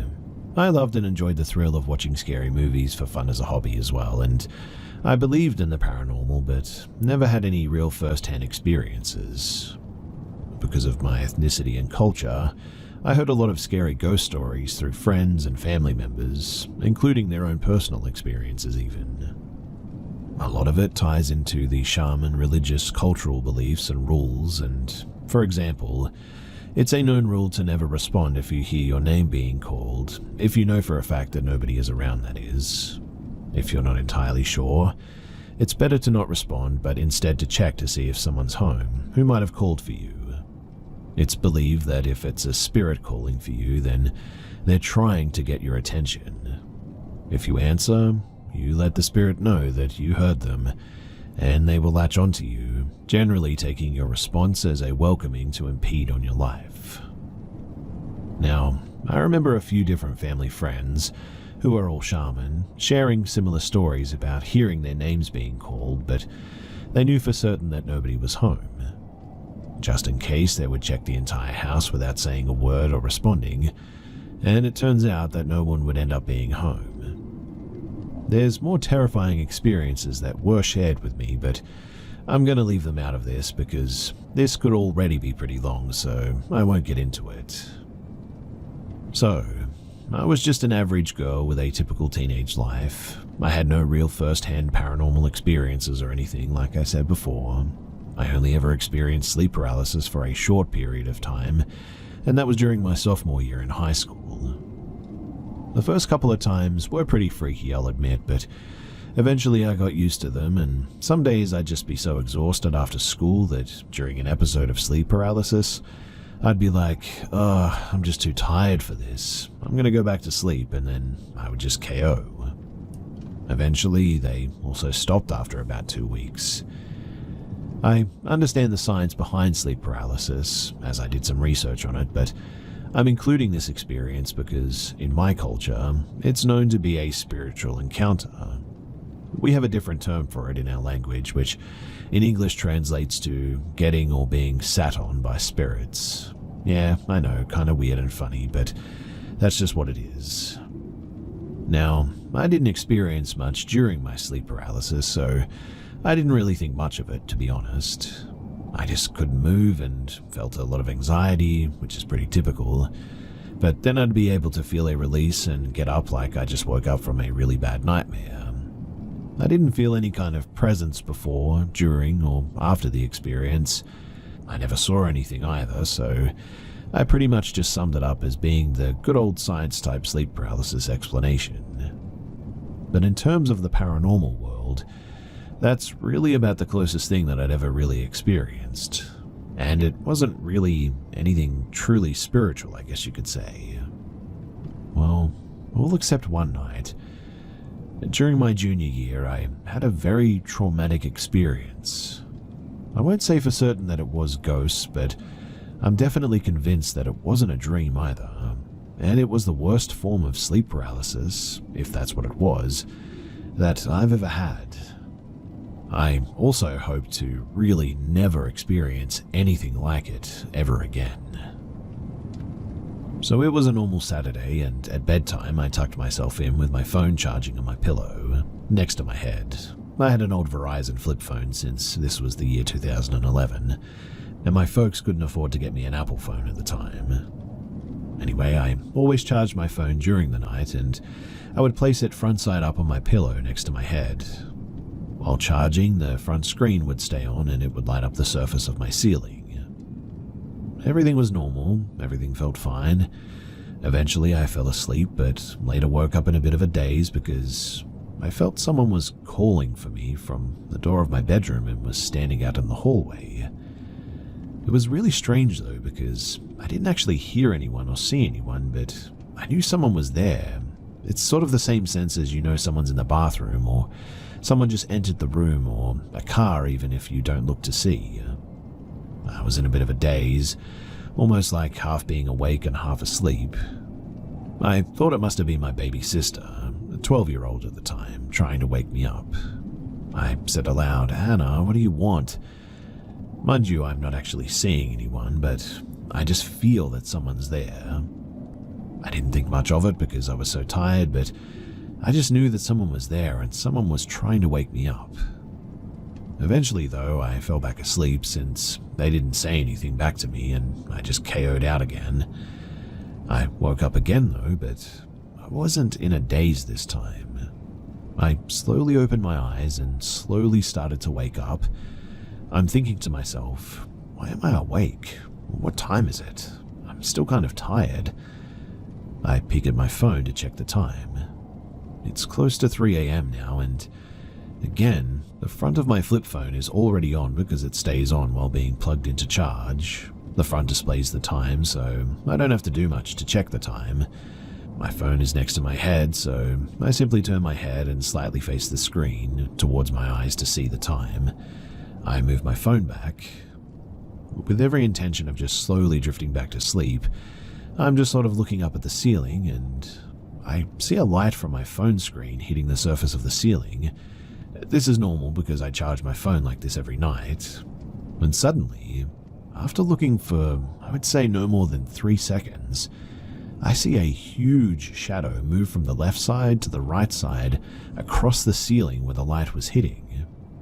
The best way that I can describe it is as if I were to take my hand and hover it over the front of my flip phone, maybe 4 to 5 inches away, and move my hand starting from one end and across to the other end of my phone, interrupting the light being casted onto the ceiling.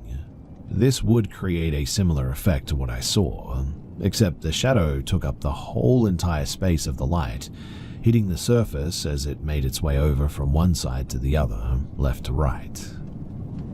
I was sort of in disbelief. I was still pretty tired, so I doubted myself and what I just saw.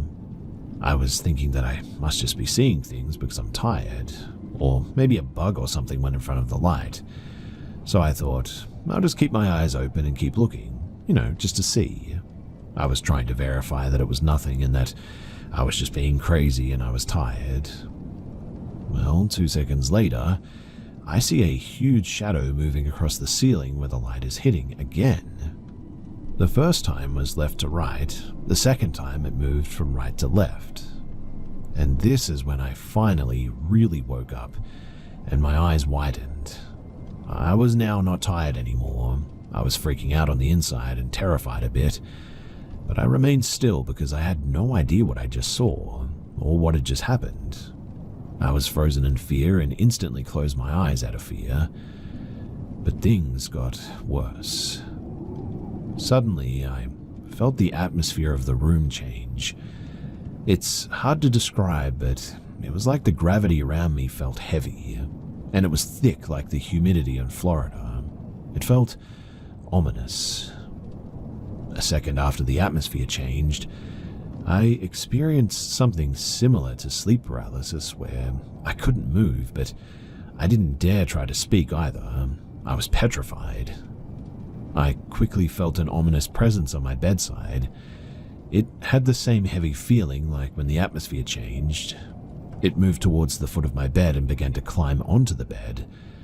The first move that it made onto the bed as well, I could literally feel the area in which it climbed on. It felt like a 300-pound person was climbing onto the bed too. I felt each indent as it climbed closer to me and over my legs. I could feel the lower end of my body move and sink in towards where it was climbing each time. I felt the weight of it shifting my bed from right to left every time that it crawled closer to me. I was crying on the inside, and suddenly it stopped, and I felt an incredibly heavy pressure weighing down on my chest.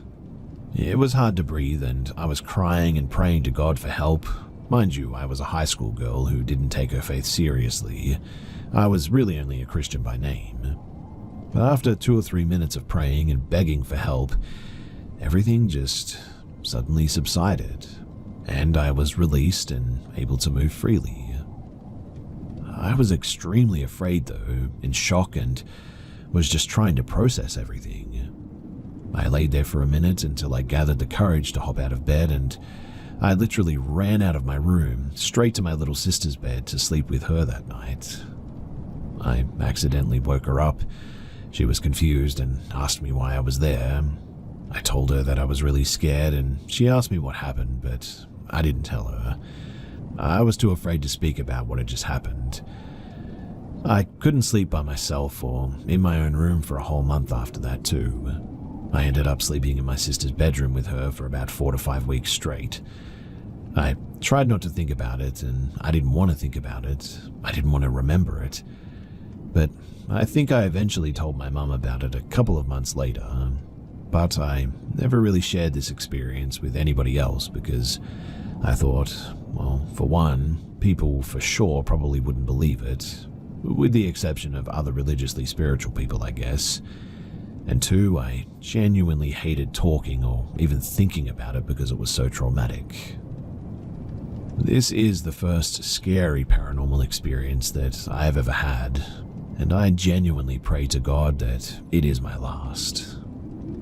If anyone is curious as well, no, I did not become a real Christian or born-again Christian after this, surprisingly as that may seem.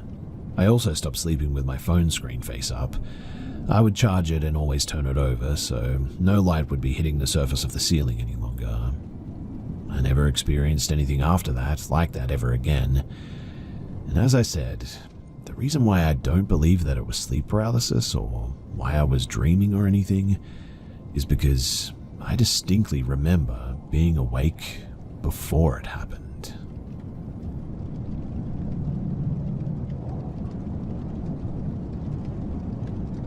This happened shortly before weed was legalized in Germany. In Berlin, regulation was already quite loose. As long as you didn't explicitly bother anyone, you usually wouldn't get arrested for smoking in public. I've been smoking daily for years now. I know it's not great, but that's beside the point. I usually function pretty well when I'm on it. However, I almost never smoke in public, partly to avoid trouble, but mostly because I enjoy the comfort of my own home. Now, one late night at around 3 in the morning, I was chilling online with some friends, ready to call it a day. I wanted to relax with a smoke in one of my favorite shows, but unfortunately I had no snacks left. Determined to end the night with a proper munchie session, I decided to hit up a nearby small convenience store, similar to a 7-Eleven here. At that hour, only the sketchiest ones are still open, often operating illegally, so I grabbed my coat and keys but stopped short before leaving. Why not add a little bit of joy to this cold walk, I thought, rolling a small smoke. I lit it up as I stepped outside, braving the freezing breeze. Now, the area that I live in is pretty rough. Mostly foreign students, many from Arabic countries. Poor integration has led to crime and violence being all too common here, unfortunately. Even so, I was still in pretty good spirits, though, as I strolled toward the flickering neon sign of the convenience store. Just one more intersection to go, in fact. That was when a group of men stood at the corner. They looked Middle Eastern and a little bit older than me, watched me as I walked by. It felt pretty normal for here anyway, to be honest. Nothing really to worry about, I thought, already feeling the kick of my smoke. I crossed the street without giving them much thought. Then I heard a voice call out, "Routine ID check. Please show me your identification." My heart sank. Of course, this has to happen the one night that I smoke in public, I thought, turning to face the police. Only they weren't police. It was the group from the intersection, now slowly approaching me. "Routine ID check. Please show me your ID. We're undercover cops," one of them said with a smug grin. I froze. The fact that they weren't cops became clear when, despite their demand, none of them reached for any identification. "You know smoking weed is illegal, don't you?" the man continued. His pupils were enormous as well, like saucers. They began circling me like predators. "Show us what's in your pocket," the leader demanded. So it's a robbery, I thought. Well, as long as I don't resist, maybe I'll only lose my phone and the few bills that I brought for snacks. But then, a wave of dread suddenly hit me. My weekly tips, about 300 euros in cash, were also in my pocket. I had forgotten to deposit it earlier, and losing that money would crush my tight budget for the month. So, what now? As I slowly reached into my pocket, the leader pressed me. "What's taking so long?" I pulled out an old pack of gum and some broken headphones, hoping to satisfy them. "Where's your wallet? I need your ID," he insisted. Still fumbling, too stubborn and stupid to hand over my tips, he inadvertently revealed something that shocked even me, the glint of a Glock tucked into his belt. Now, knives and metal rods are typical weapons here, but a gun? That was kind of insane for Germany, even by local standards. German gun laws are incredibly strict. My adrenaline suddenly spiked upon seeing it. Slowly, I pulled out the €5 bill I'd planned to use for my snacks, trying to keep my expression neutral. "You've got no wallet?" he growled, his face darkening. My brain screamed at me to do something, anything before this escalated further. Then a desperate thought flashed through my mind. These Arabic men in this area had a well-known fear of Russians. There were frequent clashes between the two groups. So maybe, just maybe I could use this. So, in the best and heaviest Russian accent that I could muster, I stammered, "My friends have my wallet. They're coming soon. We meet here." To my surprise, their poor English comprehension worked in my favor as well. They exchanged glances, muttering in German, and decided to wait. I forced myself to look confused, maintaining the bluff, and it worked. Their effort to translate or figure me out must have seemed like too much trouble. The leader finally pointed at my €5 bill. "All right then, you can get us something to drink." Reluctantly, I followed him into the convenience store I mentioned earlier. They grabbed a 6-pack of Coke. I paid for it, heart pounding. I was certain that this wasn't going to be over, that they'd either search me themselves or retaliate when my non-existent friends didn't show up. But then, thank the heavens, just like that, they left. No violence, no further questions, nothing. I stood there in shock, unable to process what had just happened. Looking back, I cannot believe that I bluffed in such a dangerous situation. It genuinely could have been my last day on Earth, and all over 300 euros. I've definitely learned my lesson though from this, and these days I avoid walking around late at night when the streets are dark and empty.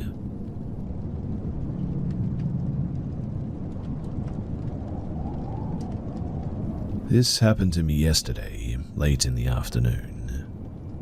I had just finished buying some snacks from the gas station when a man approached me as I was walking home. It was dark out, so the only thing that I could make out was that he was about 2 inches taller than me, had a green jacket with a hood on, and had fair skin. He asks me what's in my backpack.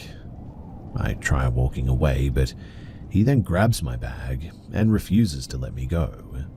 He demands that I hand him the bag. I try my best to plead with him, saying that he could have the food inside if he was hungry. He didn't care though.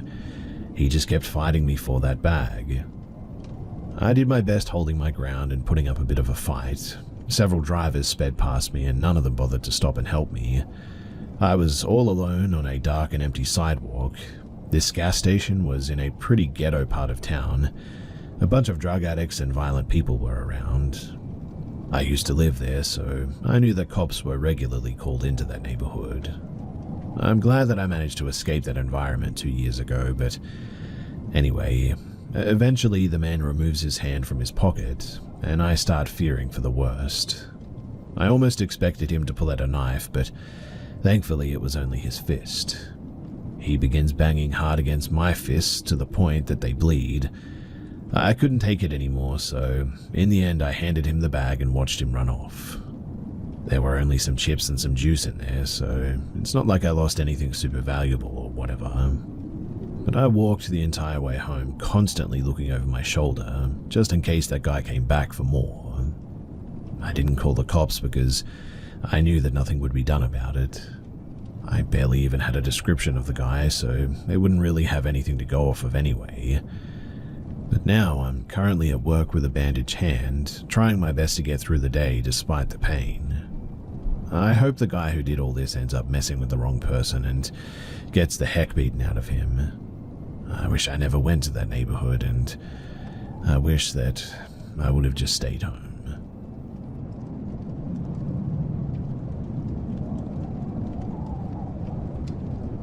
So something has been bugging me as of late. I've experienced a lot of events of the paranormal throughout my life, but I've had a hard time trying to share experiences with people, mostly because I live in the South, I think. The problem with these creatures or things like ghosts is that it's hard to explain an experience without seeming like a crazy fool. However, I feel that it is time to share, and I want to connect to people who have had similar experiences with the unknown. I'll tell you now, though, that even with a large track number of running into these things, I am still heavily skeptical on what these are, and I always lean to try to disprove them. So, a few years ago, I decided to head out to the country to meet my friend. His name was Brandon. Brandon was a college buddy of mine who had quit college and had become a welder. He made some good cash at an early age, and had a house built on his family's land too, which he wanted to show off to me during a nice sunny day.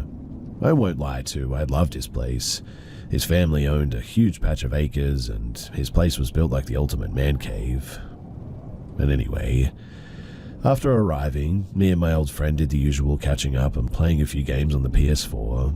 Everything was normal until Brandon went out to get some beers and some pizza.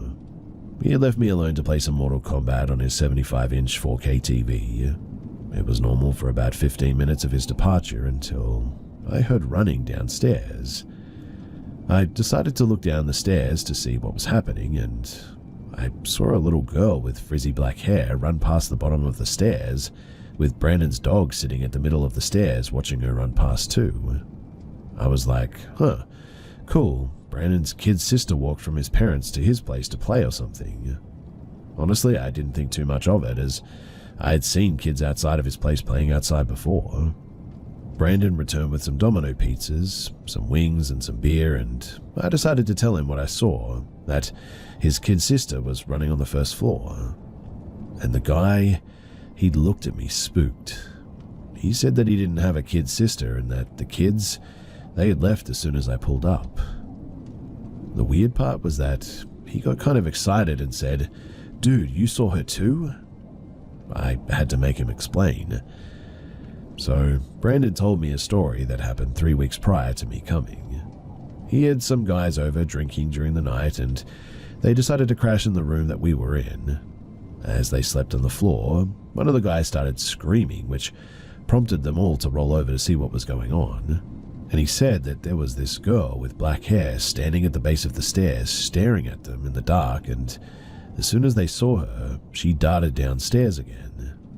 He stated that they turned the lights on and searched the place for her, all over the place, but she was nowhere to be seen. He was happy that I saw her because this means that to him, it was real. When I analyzed the event myself, I noticed that there wasn't a back door to the house that he built, and when the girl appeared, there was a lot of dust that sort of looked like smoke as she ran past the stairs. Usually ghosts or entities, they always seem to be made of this sort of smoke that has properties of like mist or something. Strangely though, she seemed so solid and full of saturation when she ran past. But what really made me think was noticing that the dog seemed so confused when he saw it too. This was honestly such a strange event. Also, they didn't live in a neighborhood or anything, so there were no neighbors. This whole event is still such a mystery to me, and I wish I had more answers.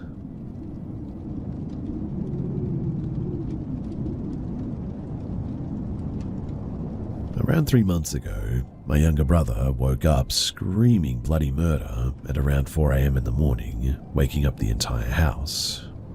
After my mother and I came running to see what was happening, he was downstairs crying and screaming that there was a man in his room. After calming him down, he told us the full story. At first, he was dreaming about hands coming from the curtains and reaching out to grab him. After waking up, the hands were still there apparently, but now they were around him on the bed. He shot out of bed screaming, only to be met by a dark figure lurking in the corner of his bedroom. He ran out of his room, down the stairs, and saw my mother standing there. Only my mother and I were just coming out of our rooms to see what all the screaming was about, so that wasn't our mother. My mother and I never saw the figures, only heard the screaming, but my brother swears that they were real and he wasn't dreaming anymore. He did see the real us coming down the stairs, and when he looked back, my mother was gone. He describes it as the scariest thing that he's ever been involved in. Now, about a week ago, a similar thing happened once again, and there were screams. Not as severe as the first time, but still loud enough to wake all of us up. My brother, he was in the hallway crying again. He had seen my deceased dog on her hind legs, with red eyes and a satanic symbol staring at him. I'm not entirely sure if this was a nightmare this time, but my brother is not someone who was easily scared or panicked, so it definitely leaves a bit of a bad taste in my mouth. My first instincts say that it was just dreams and maybe sleep paralysis.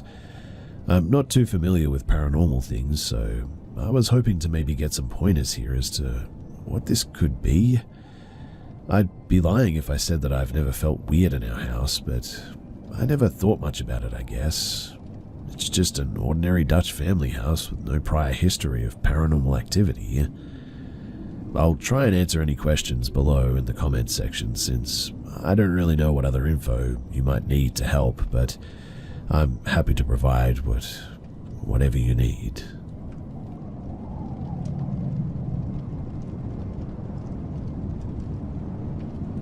This is an old story from when I used to live in the dorms during my time in college.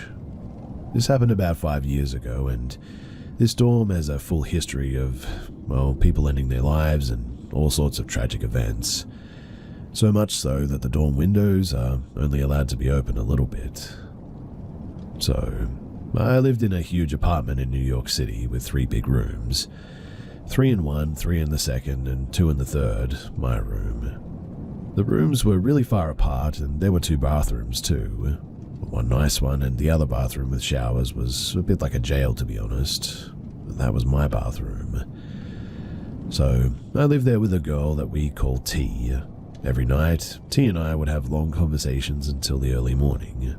She was a bit insane, and so was I at the time. I was 19 years old, and I was going through depression and mental issues, so that already makes the whole story a bit dark, I know, but during the times we all lived there, here are some things that I personally encountered and some that were confirmed by others as well. The first thing was that lights were turning on and off by themselves all the time. One night I left the shower and I was the only one awake.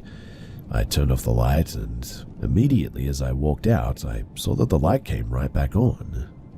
It gave me shivers, but I didn't suspect anything until the next few encounters.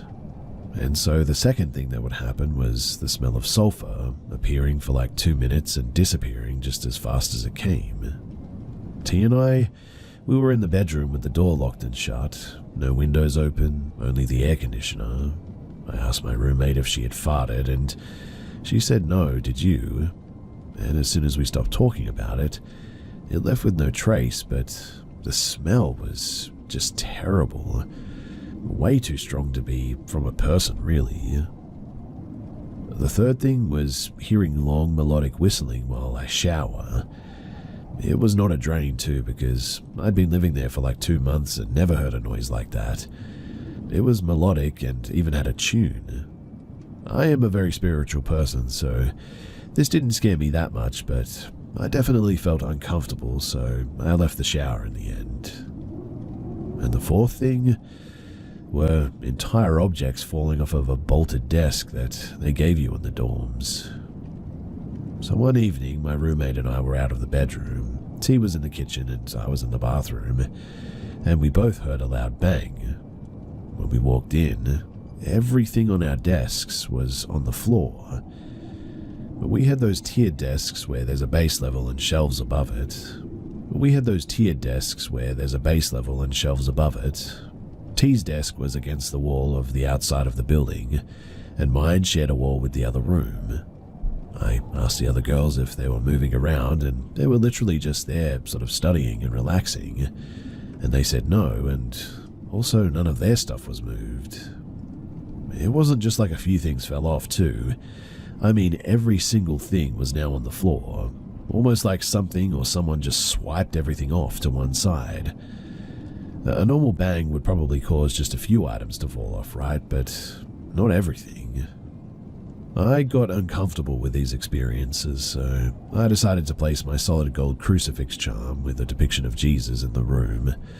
I also started praying at night, and weirdly enough, nothing ever happened after that. But man, I feel bad for anyone who stays in that room in the future because it is genuinely terrifying.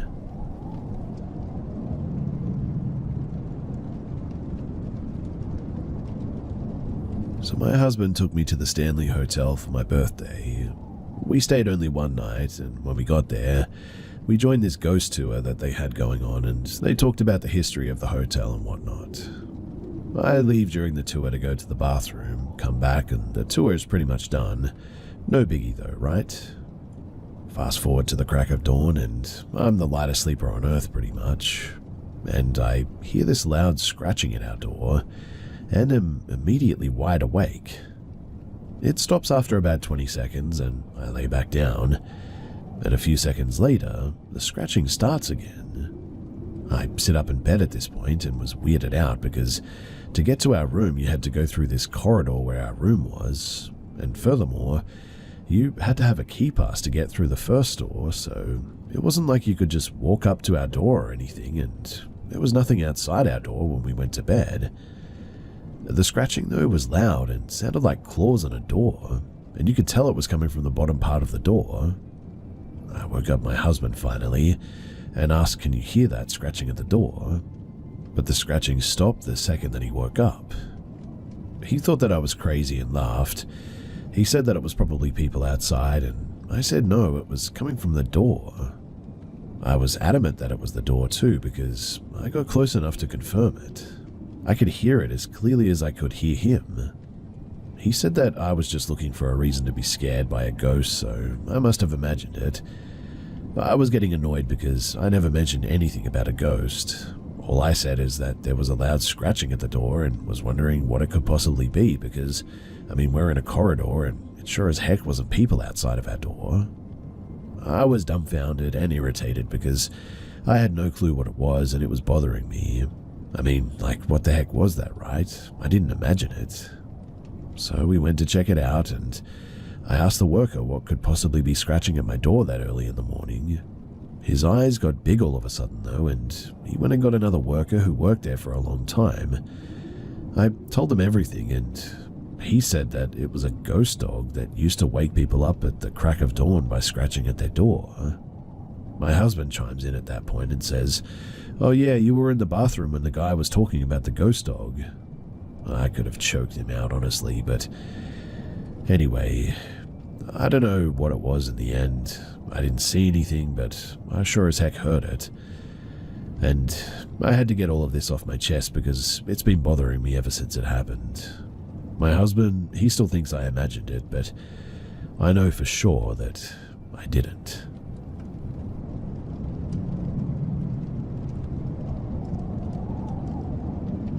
"50 years ago, when I was in high school and college, I taught CPR and first aid classes for the Red Cross in a building that was built in the mid-1800s. I don't know architecture, but I think it would have been called Victorian, I guess. Most of the time, the classes I taught, they were like 10 to 15 people and ended at around 10 at night. After class, I'd watch everybody leave, lock up, and then clean up. Classes were on the second floor, and I'd have to carry the CPR dummies down to the basement for the storage. Creaky stairs, bad lighting, and shelves with stacked up CPR dummies looking like corpses. Yeah, it was a bit creepy. In fact, that basement was just overall creepy as heck. Always felt like you were being watched down there. I'd hear footsteps following me up the stairs and constantly check over my shoulder. While I was in the basement, almost always, I'd hear footsteps upstairs as well. The first time or two times I rushed upstairs to see who I'd forgotten and locked inside, but there was never anyone there, just me in the building. The office staff in the building left at 5, so I almost never saw them, but I decided to get there early to see if the office ladies knew anything about the creepy basement and footsteps. They all laughed at me. They apparently all knew that it was haunted. They even had names for the ghosts. There was a little girl that they'd seen and hear singing. There were muffled and mumbled voices, footsteps, and the toilets flushed on their own. But none of them, and I mean not one of them, would ever go into the basement. Never the basement, they said. Apparently, the Red Cross, they had bought the building from a former funeral home, and the basement was where they did the embalming. I eventually got used to it, I suppose, but the first few times as a 17-year-old, that place absolutely terrified me.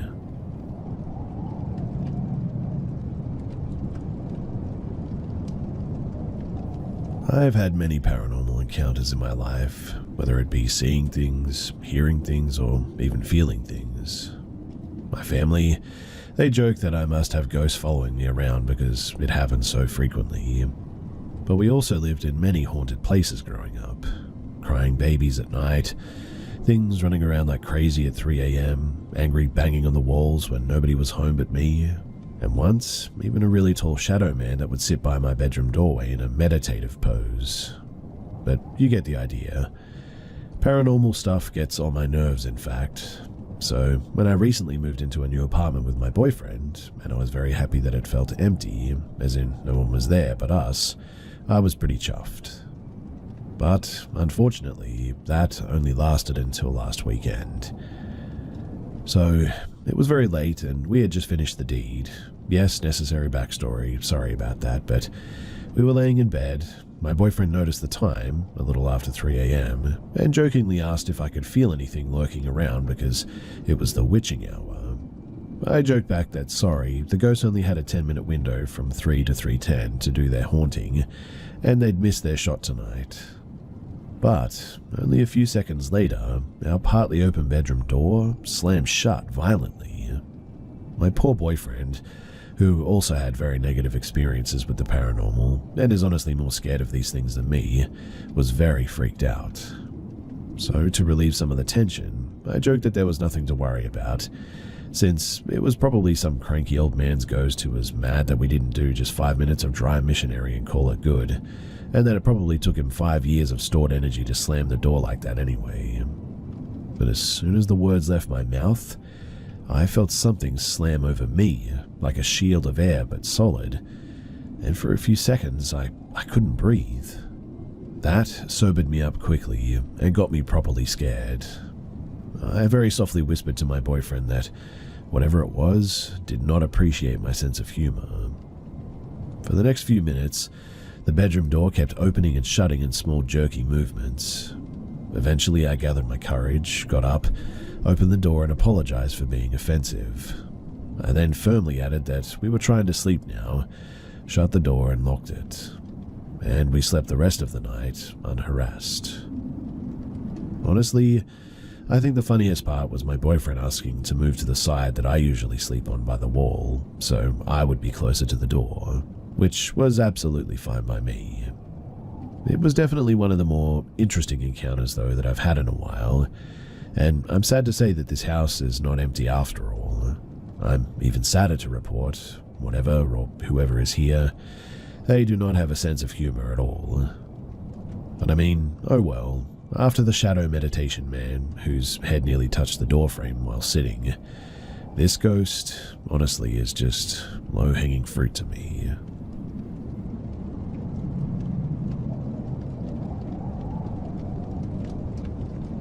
To preface this, I just want to say that me and my wife are both of sound body and mind. We're both military retirees living aboard Camp Pendleton. So last night, my wife was in the garage around midnight painting her toenails. I was upstairs watching X-Men 97. Both of our dogs were with her in the garage. She had her headphones on, but heard the dogs growling and hair standing up on their backs. The garage door was all the way up, and she looks up to see what they were growling at. It's super dark on base at night, and off in a distance, maybe 100 or so feet, she says that she sees two bright white circle lights, kind of stacked up atop of one another, one smaller, one a little bit bigger. She says that when she looked up, the lights were initially by a tree, and then floated to the center of the field, and seemingly began coming towards our house. She says that she hurriedly grabbed the dogs and let the garage door down. She's an East Texas, rough and rugged sort of gal, and not easily scared by much. She said that it wasn't a person and that it was just two balls of light floating there. She's not into UFOs or aliens in a big way. She does believe that they exist, though. She's just not into researching and seeking info out on them. And honestly, I'm pretty mad because she didn't tell me anything till the morning. She was like, dude, I forgot to tell you, last night this happened. I was low-key sort of heated because I research this stuff a lot and I enjoy it. But what do you guys think she actually saw? Was it just balls of lightning that we hear about all the time as one possible answer for this? Or was there something more to it?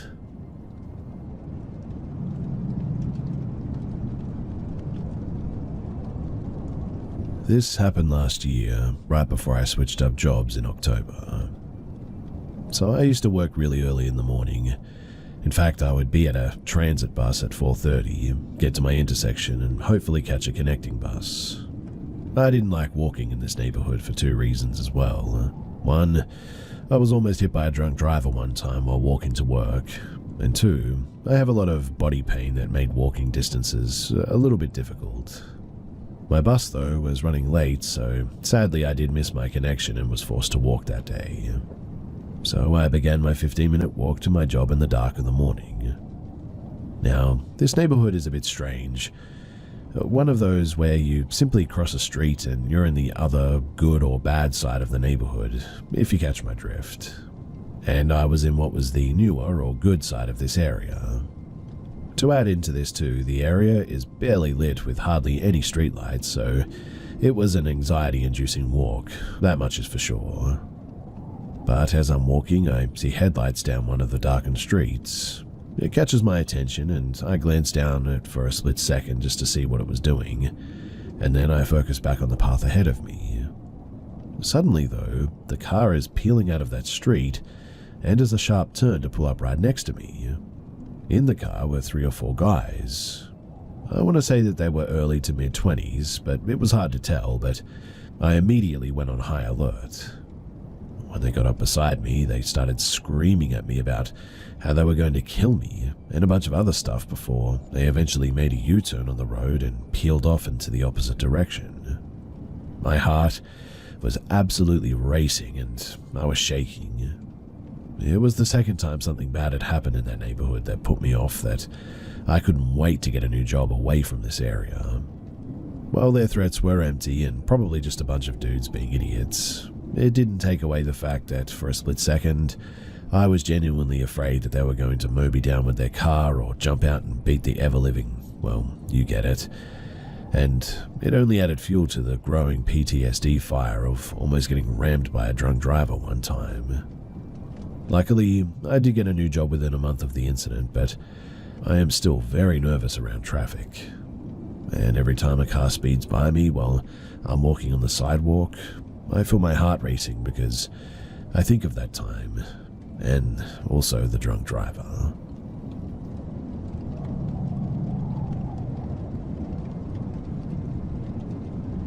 So I'm not big on the paranormal by any means. In fact, I don't really even believe in this stuff for years.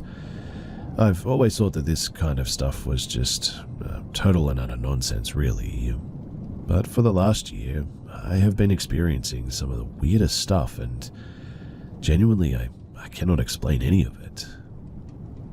I live in a relatively small house, 1,100 square feet, 2 bedrooms, only an attic, no upstairs, attached garage, and the house we lived in was built in the 50s.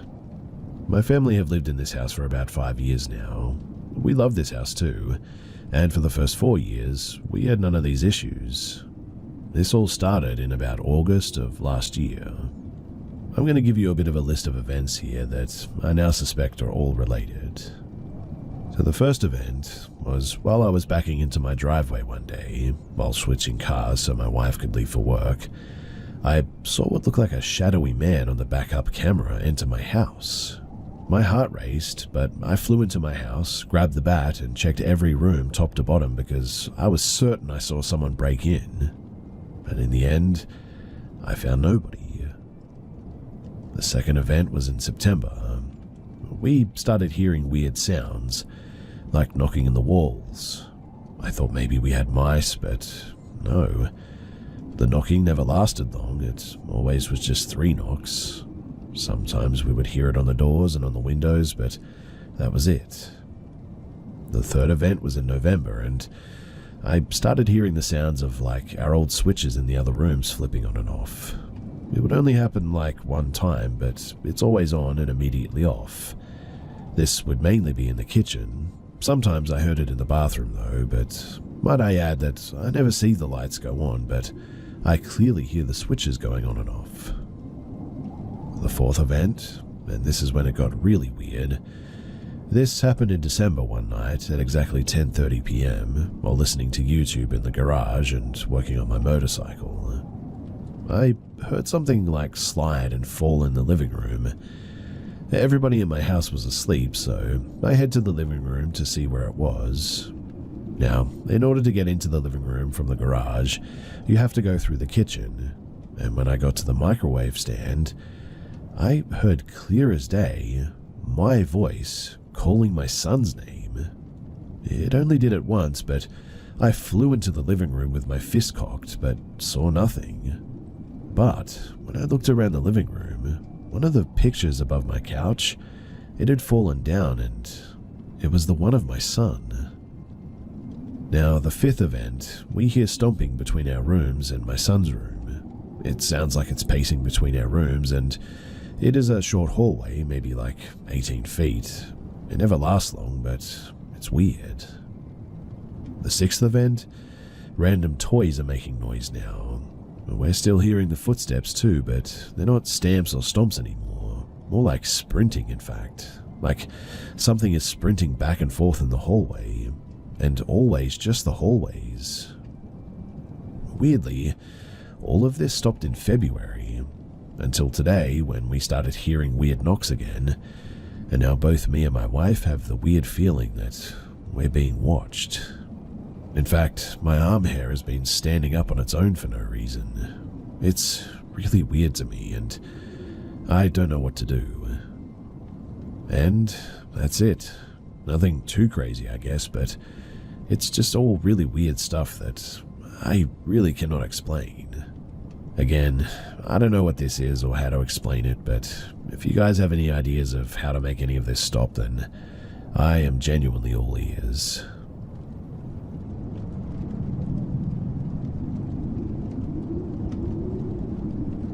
A bunch of years ago, I matched with a guy on Tinder.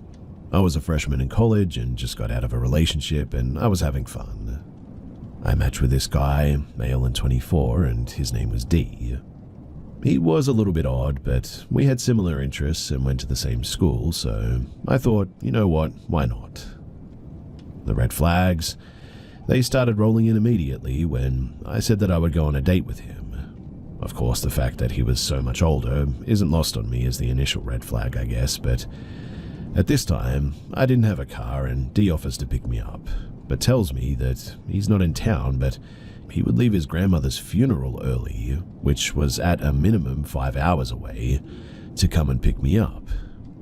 He showed up in sweatpants, a wife beater, and flip-flops, which struck me as odd because he said that he was coming from a funeral. We hadn't made any plans, really, just to go out and get a bite to eat and hang out, I guess. Since he had been out of town, he asked if it was okay if we stopped to pick up his dog. He had left the dog with a friend, apparently. I like dogs, so I was like, yeah, sure, no problem. It's dark, and we pull up to an apartment complex, and he leaves me in the car and comes back with a golden retriever. The dog immediately starts growling at me, which honestly had never happened to me before, so I start feeling a little bit weird about that. D doesn't say anything about the dog's temperament. Because we have the dog too, he wants to drop him off at his house. This feels logical to me, so I agree. Now, when we pull up to D's house, he asks if I want to come in, and not wanting to sit in the car, I do. The moment that I walked in, I immediately knew that this was the wrong choice. This house was trashed. There is garbage everywhere, trash bags full along the front entry, bottles and wrappers on the couch, and just generally just stuff everywhere. D lets me know that he has a roommate, but that the roommate isn't home. I assume that this is to imply that the mess isn't actually his. After brushing the trash off of the couch, he asks if I want to sit and play chess. I had expressed that I was interested in learning, and he seemed more than happy to help me learn, but this too was a huge mistake. D begins explaining the game to me, and it isn't fun first date explaining. He has suddenly gotten very serious and is showing me each piece while telling me what it is, what it does, and how it moves. D then begins questioning me over every piece, which most I got wrong. Every time I get one wrong, he then yells at me the correct answer and tells me to try again. He got more and more frustrated, and it made me very uncomfortable, so I suggested that we pause chess and do something else. D suggests watching a movie, which honestly is fine with me at this point. The idea of us leaving and going to get food seemingly forgotten. D tells me that we can watch a movie in his room, and I oblige, but then he explains that he has to put clean sheets on the bed. I assumed that we were moving to his bedroom because it may have been cleaner, but when we got in there, it's not, and there is no TV in his room. He proceeds to put Iron Man 2 onto his phone to have us watch it. We watched about 10 minutes of it before things got sexual. I won't tell you strangers the details, but short story short, we didn't have sex, but other things went down. I'll say that those things were consensual, but after they occurred, I was feeling really odd about the whole situation and told him that I didn't want to have sex. D was confused, but didn't push it at first. He He said fine, and we watched maybe 5 more minutes of the movie before he said that he didn't want to watch the movie and more. He started complaining and asking me why I didn't want to have sex with him, and I simply said that I wasn't in the mood anymore. He then began pressuring me to tell him exactly what it was about him that made me feel that way. At this point, we had moved from the bedroom back into the dirty living room. You might be thinking, seems like a perfect time to leave, and I thought so too, but this is where things start to get scary. As if he knows I'm thinking about how I'm leaving, he explodes and begins to scream at me. This is a 6-foot-something man screaming in the face of like a 5-foot-nothing young girl. Of course, I'm internally freaking out, but I'm trying to make sure that I don't tick him off anymore, but also not agreeing to anything. For the next 5 to 10 minutes, D screams at me about why I don't like him, why I don't want him, and continuously asks what's wrong with him and to tell him. I tried to placate him as best as possible, saying the old, "It's not you, it's me, and no, I don't want to leave." Again, this man is my only ride home, and I am truthfully not sure exactly where I was anyway. Although I did have my phone and Google Maps, I didn't have an Uber at the time. D finally calms down when he believes that I'm going to stay, then suggests that we try playing some video games. I was in full internal freakout mode, trying to make sure that I was playing the part of the interested date because I was terrified that if he felt I wanted to leave, that he would freak out again. We played this game for a while, then out of nowhere D starts getting upset again. He started yelling about why no one likes him, why no one wants to get to know him, and why no one loves him, saying that he's never had a girlfriend and all his dates have been one-night stands. Again, I placate him with, I don't know, lots of girls are just snooty like that. At this point, I'm saying anything and everything that he wants to hear. He even starts crying about how his mother never loved him, and telling me very deep, dark things about what his mother has said to him and treated him. After he finally calms down once more, he gets up and goes to the kitchen to fix us some drinks. Now, if you're anyone with a brain, you're thinking absolutely not, which was my exact thought at that moment too. I decline his multiple offers for a drink. He asks if instead of alcohol I wanted water, and of course I declined that too, feigning that I just wasn't thirsty. I stayed at his apartment until 1 a.m. because I was sitting next to him terrified to 1. Ask him to take me home, 2. Say I'd walk home, or 3. Figure out how to get an Uber. I had been trying to download Uber on my phone without him noticing, but then it asks for card information and that was too hard to do without him noticing. So, at around 1 a.m. I yawn very loudly and say, "Oh wow, it's 1 a.m. My roommate's going to be so worried about me." I laugh as if my roommate would be stupid to worry, and that I hadn't been watching the clock since he picked me up at like 9 p.m, and then said, "I'm so tired, I should get home soon." Again, I was super scared that he would freak out, but he didn't explode. He just looked at the clock and said, "Yeah, it was late." But I wasn't taking any chances, so I said, "I have a great idea. If I get to bed, soon I'd love to have breakfast with you on campus." I was hoping that my offer convinced him that I was intending to see him again. And it did. He seemed very happy at the prospect of it, and jumped up, walking me out of the house and to his car even. The drive back, though, was excruciatingly long. The ride was completely silent, neither of us spoke. It was only a 10-minute drive, but I could have sworn that he slowed down every time that we got to a particularly dark area or underpass. He dropped me off and I smiled and made a good show of being tired yet excited to see him tomorrow. He offered multiple times to walk me to my door, but I declined every time and said that I didn't want to bother him and that I'd see him tomorrow. I walked myself to the building, and the moment that I got around that corner, I sprinted so fast up those stairs and to my door before he could change his mind and follow me to the door. When I got in my dorm room, I genuinely felt like I had just escaped a serial killer. Even now, sharing this, it genuinely makes my heart race a bit.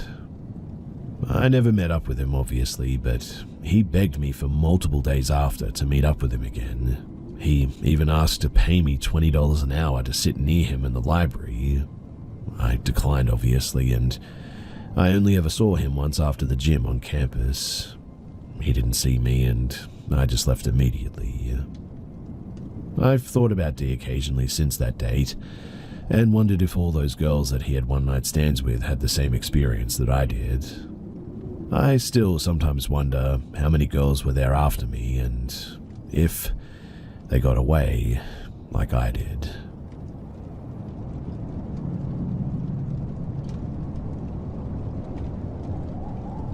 So I cleaned houses for a while in my small hometown in Indiana. A new woman moved in a few houses down, and my boss at the restaurant that I worked at told her about me cleaning houses. The woman asked if I would be willing to clean her house twice a week and walk her dogs daily. I agreed, and it was fine for the first couple of weeks. She kept all the pet stuff at the top of the basement stairs and the leashes and harnesses on the back of the basement door. She told me that her and her husband, they were supposed to move to Tennessee, but he went ahead of her and told her not to bother coming down. Apparently, he had been having an affair and was moving the other woman into their new house with him. She asked me to watch her house and dogs because she was going to Tennessee to get some of her stuff that he had taken with him. When she returned, her basement door now had 2 new padlocks on them, and I was told not to bother going down in there as she had moved the pet stuff apparently. She left for work and I went about cleaning. There were weird dragging and banging sounds from the basement the entire time that I was there though. When I saw her the next morning, she told me that any weird noises from the basement was just from the furnace which she had turned on the day before, which was weird as it was May and already getting hot out and her house wasn't warm at all. And then she became obsessed with me. She wanted me to go to dinner with her all the time or stay at her house. I went to dinner a couple of times, but she was always weird towards me. I ended up having to move suddenly and told her about it, and she almost had a breakdown. She tried to get me to move in with her, in fact, and her reaction just freaked me out. Almost 2 weeks later, she came to the restaurant that I worked at and asked for boxes. She told me that she didn't need my help anymore and that she was moving away. She was acting odd though and like she was in a hurry to leave, and 2 days later, she was gone. Honestly, I think she brought her husband and his girlfriend back from Tennessee and killed them. I moved away about a month later, and I never heard much else about her.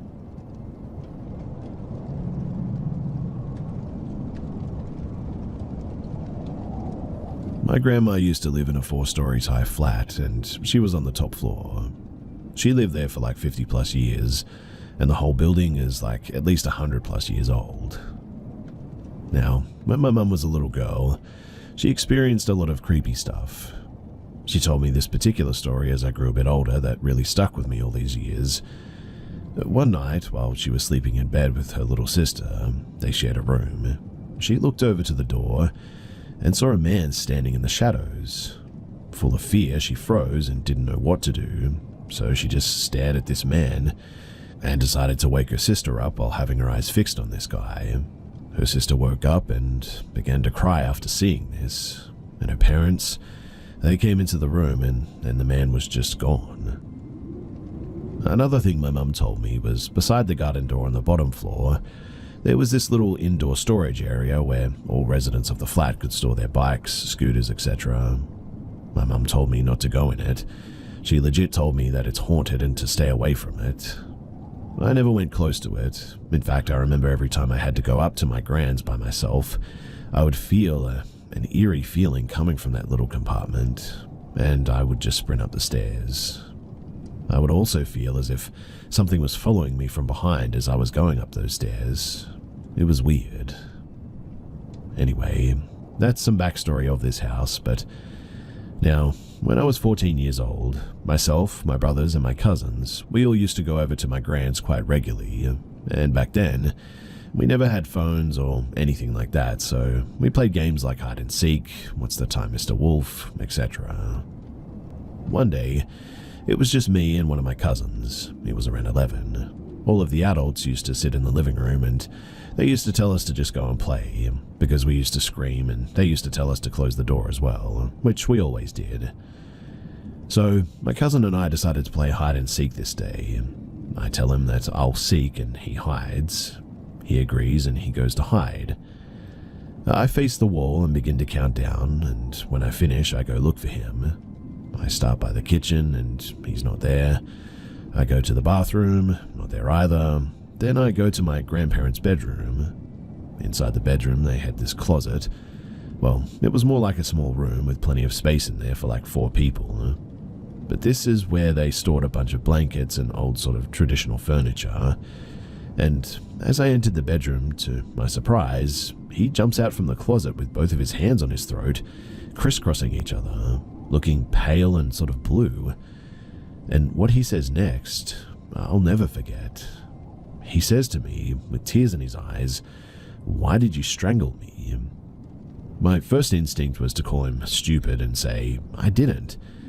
But then he says, "You were behind me, strangling me. I saw your face." This sent shivers down my spine. In my head, I'm thinking, if I'm currently in front of you, how could I have just teleported in front of you if I was right behind you a second ago? For this to make any sense, I would have had to have strangled him, then I would have to somehow run directly in front of him, out of the closet door without him seeing me, and get to the position that I was currently in, which is impossible. So, being the older cousin, I could clearly sense the fear and distraught that he was in. To lighten the mood, I started to laugh and giggle and said, "Yeah, it was me, ha ha ha. I was behind you." I hugged him, but honestly, I was terrified. We stopped playing hide and seek after that. His mum was mad at me for strangling him, and I just took all the blame. I told my mum what happened when we left my grand's, and she believed me and hugged me, and we just kept it to ourselves. Many years down the line, I was like 21 and this cousin was like 18-ish, and I brought this story up with him and he remembered it clear as day, exactly what happened. We talked, and now that he was way older, he understood what had happened and that it was completely impossible for me to be in front of him like that, and also behind him, strangling him a moment ago. He thanked me for giving him that comfort at that young age and telling him that it was me strangling him. He said for many years that he believed it was me, because I told him it was. He also said that if I didn't say that it was me, he would have been paranoid for the rest of his life. He said that as he grew older, he started to think about that day and started to realize that there was just no possible way it could have been me strangling him if I had just come into the bedroom. In other words, he had started to put it together himself. Thankfully, that house has now been sold, but even as I grow older, there are moments when I feel the urge to drive by it again. Yet, as I approach, a sense of unease creeps over me suddenly, and I find myself accelerating desperately to escape its haunting grip just a little bit quicker.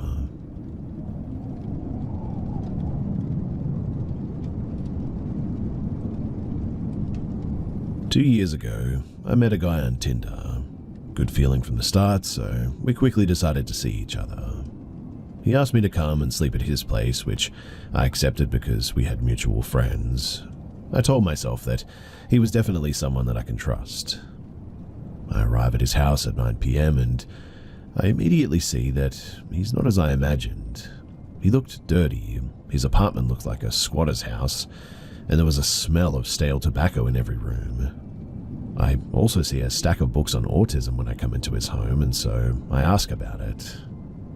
I learned at this moment that he is autistic with Asperger's and that he has difficulty differentiating right from wrong. He also tells me that he knows how to analyze nonverbal language really well, and that he knows what a person is thinking just by their attitude. I don't know anything about neurodivergence, but I directly wondered what his inability to recognize right from wrong meant.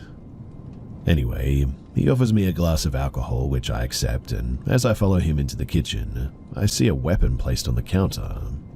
I'm a little panicked when I see this, and seeing my look, he explains to me that it's not charged and that it really belongs to his father. I never knew if it was a real weapon, but I'm starting to get a little bit uneasy by seeing it. On Tinder, he told me that he wrote quite a bit as well, like me. So he shows me a poem that he wrote on his computer. And let's just say that it was an absolutely horrific poem. I freaked out at that. I pretended to appreciate his talent because he was really starting to scare me. We then talk about his ex, and he tells me that they'd had fun choking and drowning each other in the shower because they wanted to know what it felt like to have control over the other's life. It was too much at this point. I had swept away a lot of red flags in just a few hours, but I just wanted to leave. Problem was, I had to sleep at his house, so I had to find a plausible excuse to leave without him understanding that I was fleeing the situation. Honestly, I was afraid that he had bad intentions and would come after me if he understood that I was afraid and that I had understood his little game. I discreetly send a message to my father with the address so that he can come and pick me up immediately. I explained to the boy that ultimately I couldn't stay, but that I was really disgusted at not being able to stay longer. I played the hypocrite to perfection. At that moment, we were both in bed, and I was just looking at my phone, waiting for only one thing, to find out when my father was going to be there. At one point, he asks if I'm in a hurry to leave, though, because he notices that I'm looking at my phone regularly. I was scared because I remember him saying that he knew what a person was thinking just by his attitude. I told myself that he was going to take action if I didn't hide my fear, so I managed to make him believe, at least I had that impression, that everything was fine and that I was in absolutely no hurry to leave. He offers me a massage, which I try to refuse, but not wanting him to understand my discomfort, especially since I was soon out of trouble, I accepted. I eventually find myself in my underwear, him on top, and it was horrible. And just as he was about to touch my chest, my phone rang. My father was in front of his house, so I get dressed quickly and barely say goodbye to him as I leave the apartment. I sent him one last message explaining that I didn't want to follow up because his behavior really freaked me out, and then I blocked him. Believe it or not, too, one of my friends matched with him on Tinder a few days later. He had offered to come and sleep at his place, and obviously I warned my friend, who didn't follow up with this guy. Now, I don't know if he was just weird or if something could have happened to me, but I guess the moral of the story is to be careful on Tinder, because it's true that you never really know a person.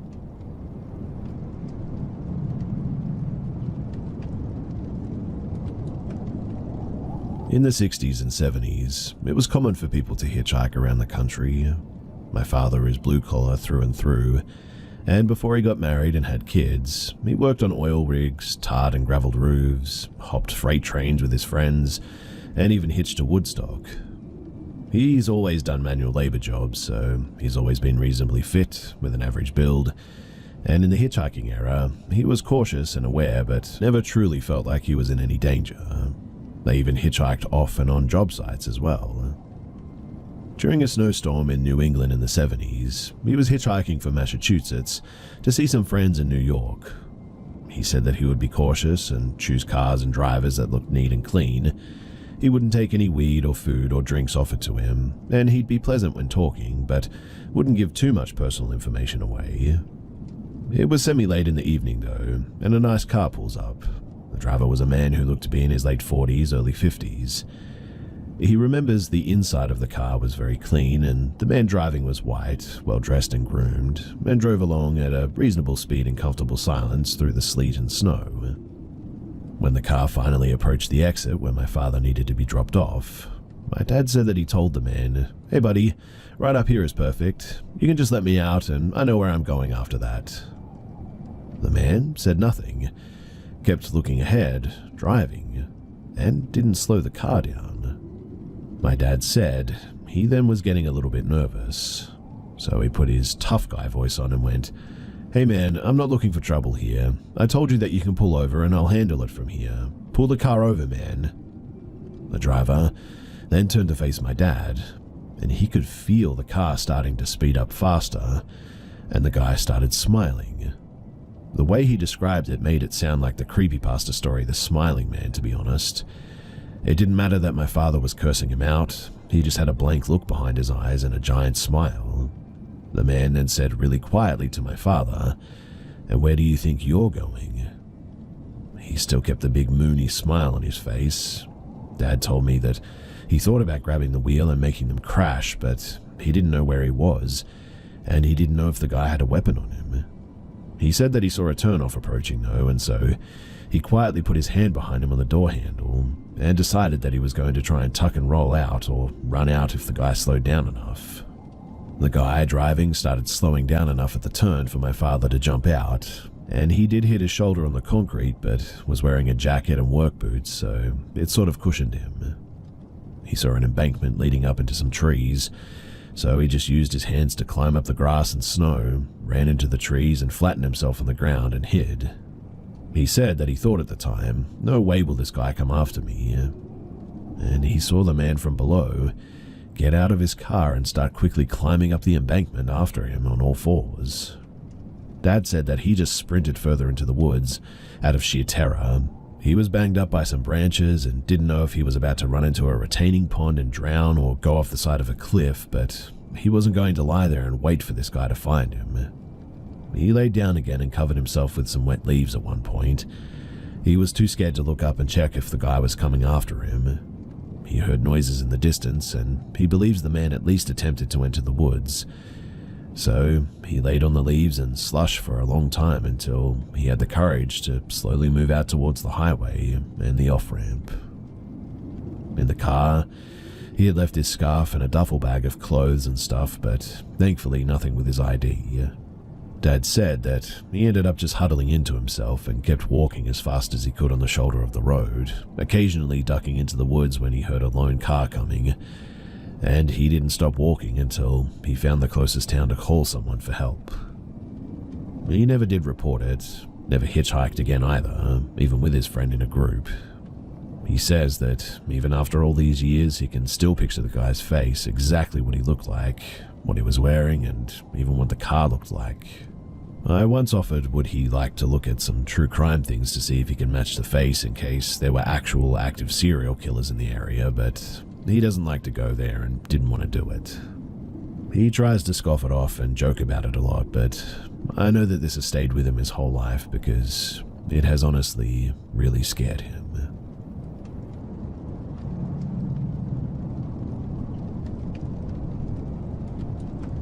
Back in the summer of 2005, or maybe 2006 actually, I was employed by the National Park Service in Washington State. After spending 8 days conducting trail work in and around Glacier Meadows in the Hoh Rainforest, we began the long hike back to the trailhead. My co-worker, he was hiking ahead of me by roughly 5 minutes, setting a brisk pace as we made our way down the trail. As I descended a particularly steep switchback, I noticed my co-worker engaged in a heated argument with a man that he had just encountered. I paused at the top of the switchback, trying to discern what was happening below. The man, dressed in jeans and a tank top and carrying a fishing pole, seemed to be heading towards one of the subalpine lakes, likely to fish, I guess. His attire was unusual for someone about 10 miles from the trailhead.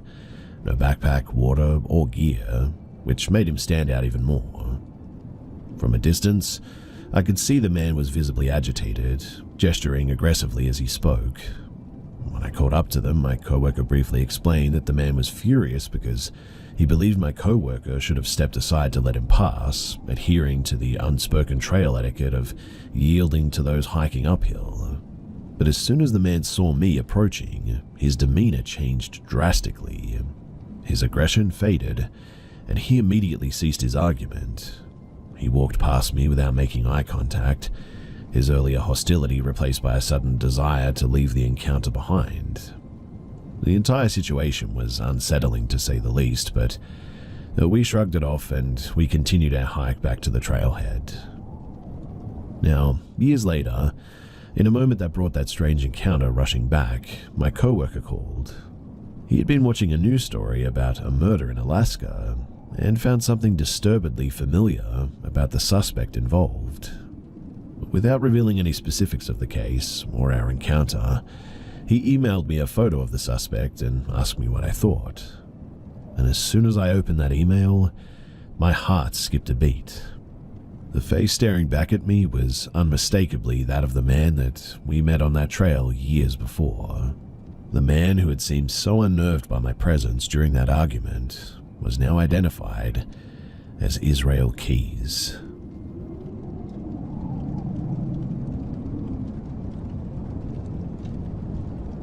I've always believed in the paranormal. That saying, I still sometimes tend to want to debunk paranormal experiences because, honestly, it's, well, just downright terrifying. This is one experience that still freaks me out, but I sometimes like to play it off as just sleep paralysis, I guess. The experience, it happened late one night in my bedroom. Now, my bedroom was super small and I had bunk beds even though I was an only child. I always slept on the bottom bunk, and like usual, that's where I was. I had finally decided to lay down and try to fall asleep. I was lying on my side facing the wall when I felt like I was being watched. You know when the hairs on the back of your neck stand up and it just feels like somebody's in the room with you? Well, that's the feeling that slowly started to creep up on me. My room was pitch black, and as a kid I had caught myself staring into the dark and seeing things in the corners of my room. But this night, I was facing away from the rest of the room, which was a bit odd. Suddenly, though, the feeling changed to not just being watched, but it genuinely felt like somebody was right behind me. That's when I felt someone breathe down my neck. I remember going stiff because it felt like someone was hovering over my back and breathing on my neck.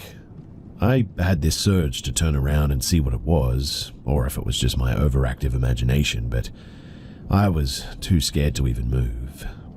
My eyes were still open, just staring at my bedroom wall as I felt the hot air on my neck. Finally, I got up the courage to whip my body around so that I wasn't wondering what was behind me when I heard this deep male voice that said, "Don't turn around." So in the end, I didn't. I just slammed my eyes shut and I laid there in absolute terror until I felt the presence behind me leave, the adrenaline pumping through my dissipate, and then, eventually, I must have just fell asleep. So, I need some thoughts on what you guys think. If whether or not this was sleep paralysis or a genuine paranormal encounter.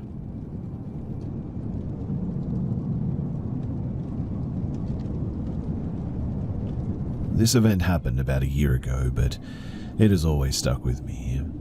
I haven't been able to find a lot of clear information about it, so I would love to hear any possible explanations that you might have. So, my family recently moved to rural Pennsylvania, about 10 minutes from the West Virginia border and about 20 minutes from Ohio. To get home now, I drive through a lot of farmland. One afternoon, while heading home, I was passing a cornfield, going about 45 miles per hour, when I immediately felt my whole body stiffen and had an overwhelming feeling of just being watched. I found myself sitting up completely straight up in my seat, turning down my music and gripping the steering wheel tighter. I was on an empty back road, so I figured if my instincts were kicking in, there must be an animal nearby or something. I slowed down to about 35 miles per hour and I glanced around to see if I saw a bear or a coyote or maybe even a sketchy person. And it was then that I noticed two glowing red eyes peering out from the cornstalks on my right, about 10 feet in front of my car. A feeling of, this is not good or safe, washed over me all of a sudden, so I instantly hit the gas and sped off to my house. Once I got there, I sat there trying to figure out what the heck I just saw. Maybe someone's laser lights on a hunting rifle, maybe something reflected against my headlights strangely, but just nothing seemed to adequately explain what I saw, my sense of panic, and or the overwhelming feeling of malicious intent that came from those eyes. My best guess was that it was a really big owl, but this happened during the day, so that just doesn't make any sense. Also, the fact that it happened during the day, those eyes must have been real bright to shine that light, so bright that it was easy to distinguish between it and the daylight. Whatever it was, the moment has always stuck with me, and I'd like to know if a red-eyed corn thing is a common thing to encounter, and if so, what is it? When I passed the same spot later that day, coming from the opposite direction, I felt hesitant or cautious driving by, but not unsafe like I did that time. Maybe whatever I saw had moved on by then, I don't know, but I just want to have an idea of what the something that moved on might have been.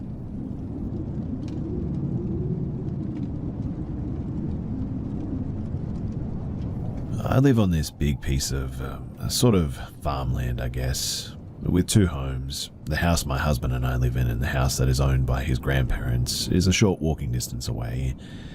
We have a lot of woods surrounding our land, and we get a lot of woodland animals that come through our yard a lot. It's one thing that I really love about living here, in fact.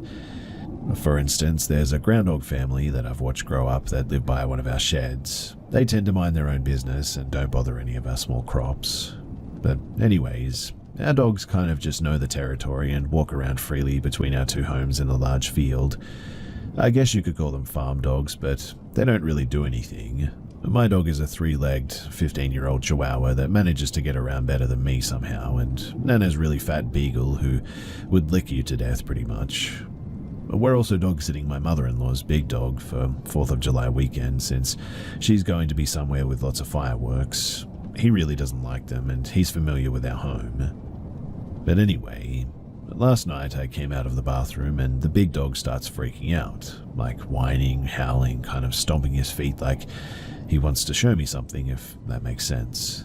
This isn't really unusual for him because he gets pretty mouthy when he wants to go outside, so I started going towards the door, which then he started gesturing with his head towards it. So I opened the wooden door before our screen door and he just kind of froze in our kitchen like a statue. My dog then came up behind him and froze too. They both just stared directly at me and turned their heads towards the door and sink, like they were gesturing for me to go outside. It was really uniform and weird. It's hard to describe, but it just felt so wrong for them to do it like that. But at the same time, I assumed that maybe there was a skunk outside or something. So I went out onto the porch to see our grand neighbor's dog sitting happily on our porch, which made me relax a bit.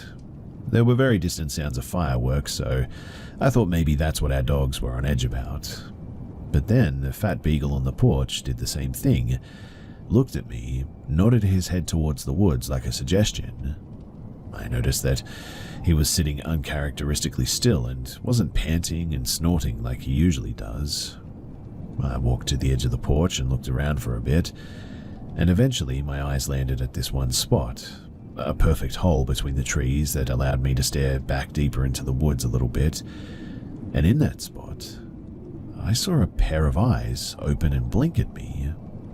Now, the rest of this is kind of a bit of a haze, but I just remember thinking, you need to go to the woods over and over again, while urging myself not to do it. Like I was having a battle with a rope pulling me. It suddenly looked like there was grass that was laid perfectly for me to walk on, like I could point out spots that had been tread on by feet before. It was like there was a path made for me to walk to this pair of white eyes staring at me from the woods. My husband at this point noticed something was amiss, I guess because he heard the door open and wasn't sure where I was.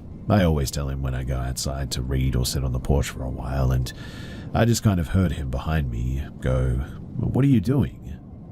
I remember saying, "I'm just looking."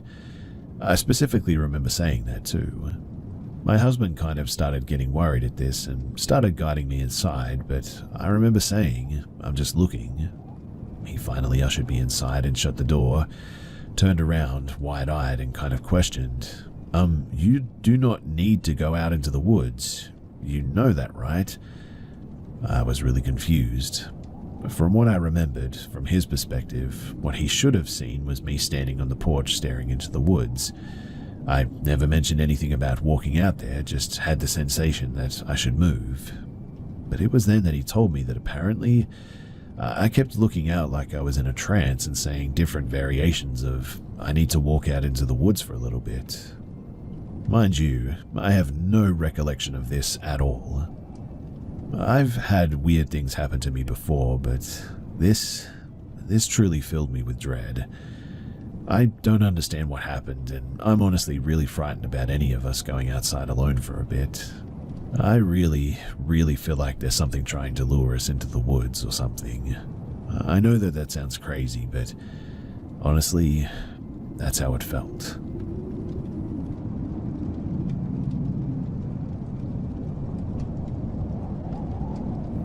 So my husband and I were watching a scary movie the other night.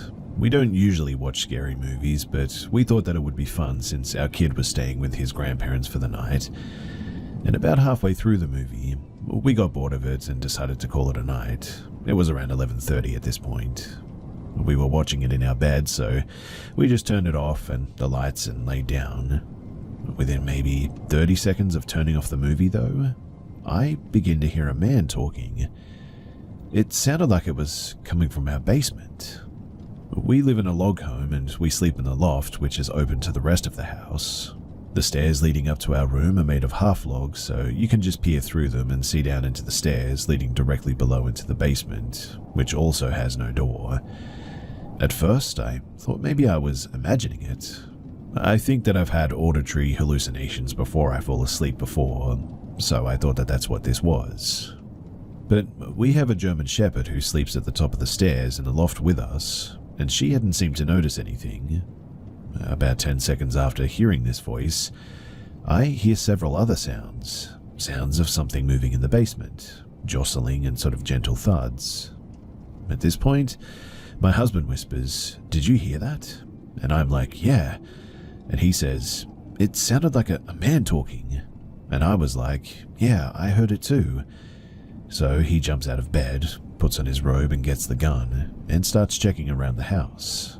I have my phone up, ready to dial 911 if need be. He starts in the basement, nothing. All the windows are closed and locked, and the alarms on them are undisturbed. Same with the sliding door. We check the rest of the house and still nothing. I'm super freaked out at this point. He has to get up early for work though, so we go back upstairs to our bed. He goes to sleep, but I am just too freaked out, and I stay up with a lamp on ready to attack this sneaky intruder until about 2 in the morning, when I was just too tired to stay up any longer, and so I fell asleep. I heard a couple more strange noises up until I fell asleep. Most of them I just attributed to the house shifting. My box fan made a high-pitched squealing noise a few times, which I've never noticed before. Almost sounded like bats squeaking. In the end, I just couldn't relax about the situation because I just can't come up with a solution as to why this happened. I mean, the house was secured. There was no way anyone could get inside. We live in a rural area and know our neighbors. They don't wander around our property. It just doesn't make any sense. The voice didn't sound particularly threatening or anything. It sounded like a country boy talking to his buddy. Not super loud, not quiet, just a sort of casual interaction. I don't know, guys. The whole thing is weird and I just don't know what to do.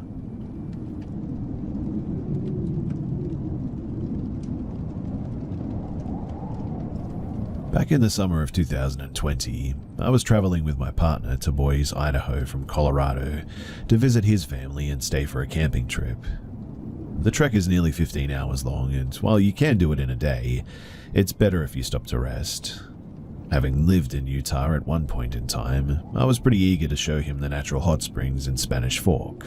They are located deep in Diamond Fork Canyon and require about a 45-minute hike from the parking lot.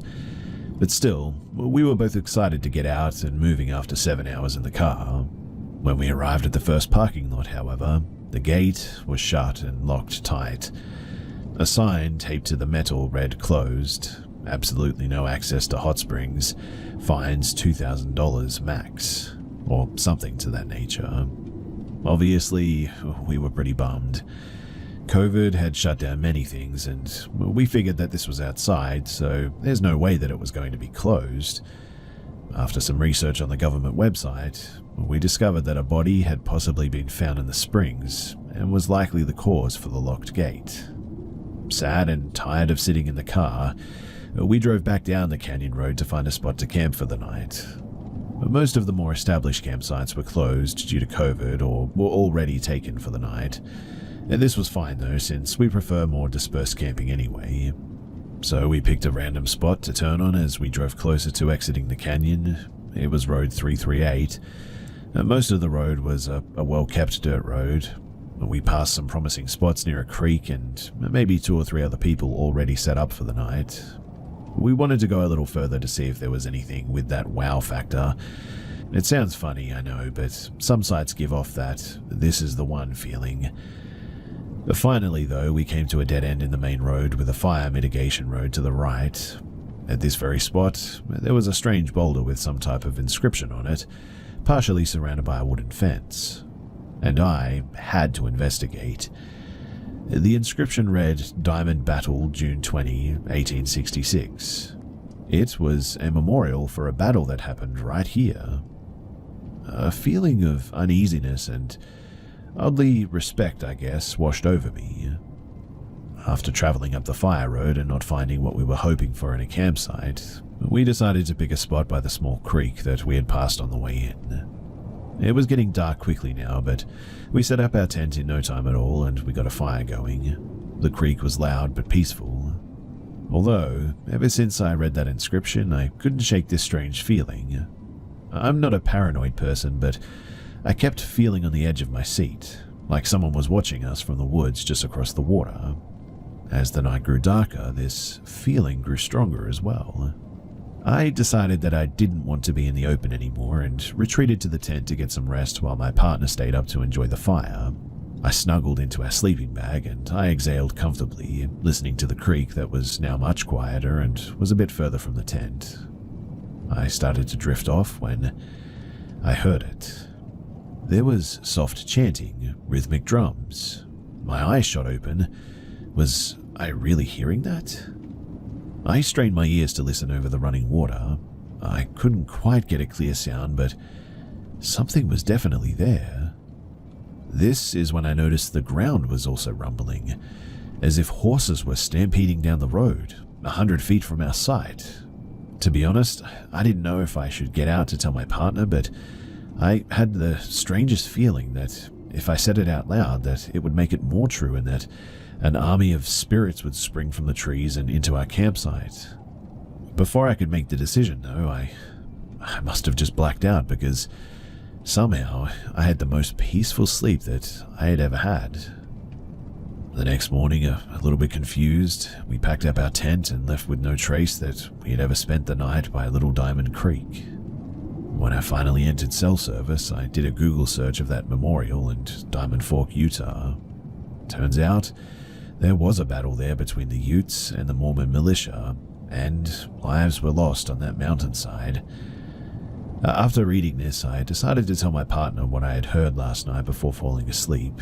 I told him about the chanting and the drumming and even the stomping of the horses, and he looked at me, shock in his eyes, in disbelief, and said that he had apparently heard the exact same thing. And now that I think about it, I guess I was only in the tent maybe 10 minutes before he seemed to get spooked, standing alone by the fire, hearing this distant chanting and drums. And apparently, he came into the tent and experienced that same sort of peaceful blackout that I had. When I think back about it though, I feel as though we were being watched over by some Native Americans or something that lost their lives there. A strong but calm and protective presence, I guess. If you're ever on Diamond Park Road, I do hope you visit and pay respects to that memorial of the Diamond Battle. And who knows, maybe you'll experience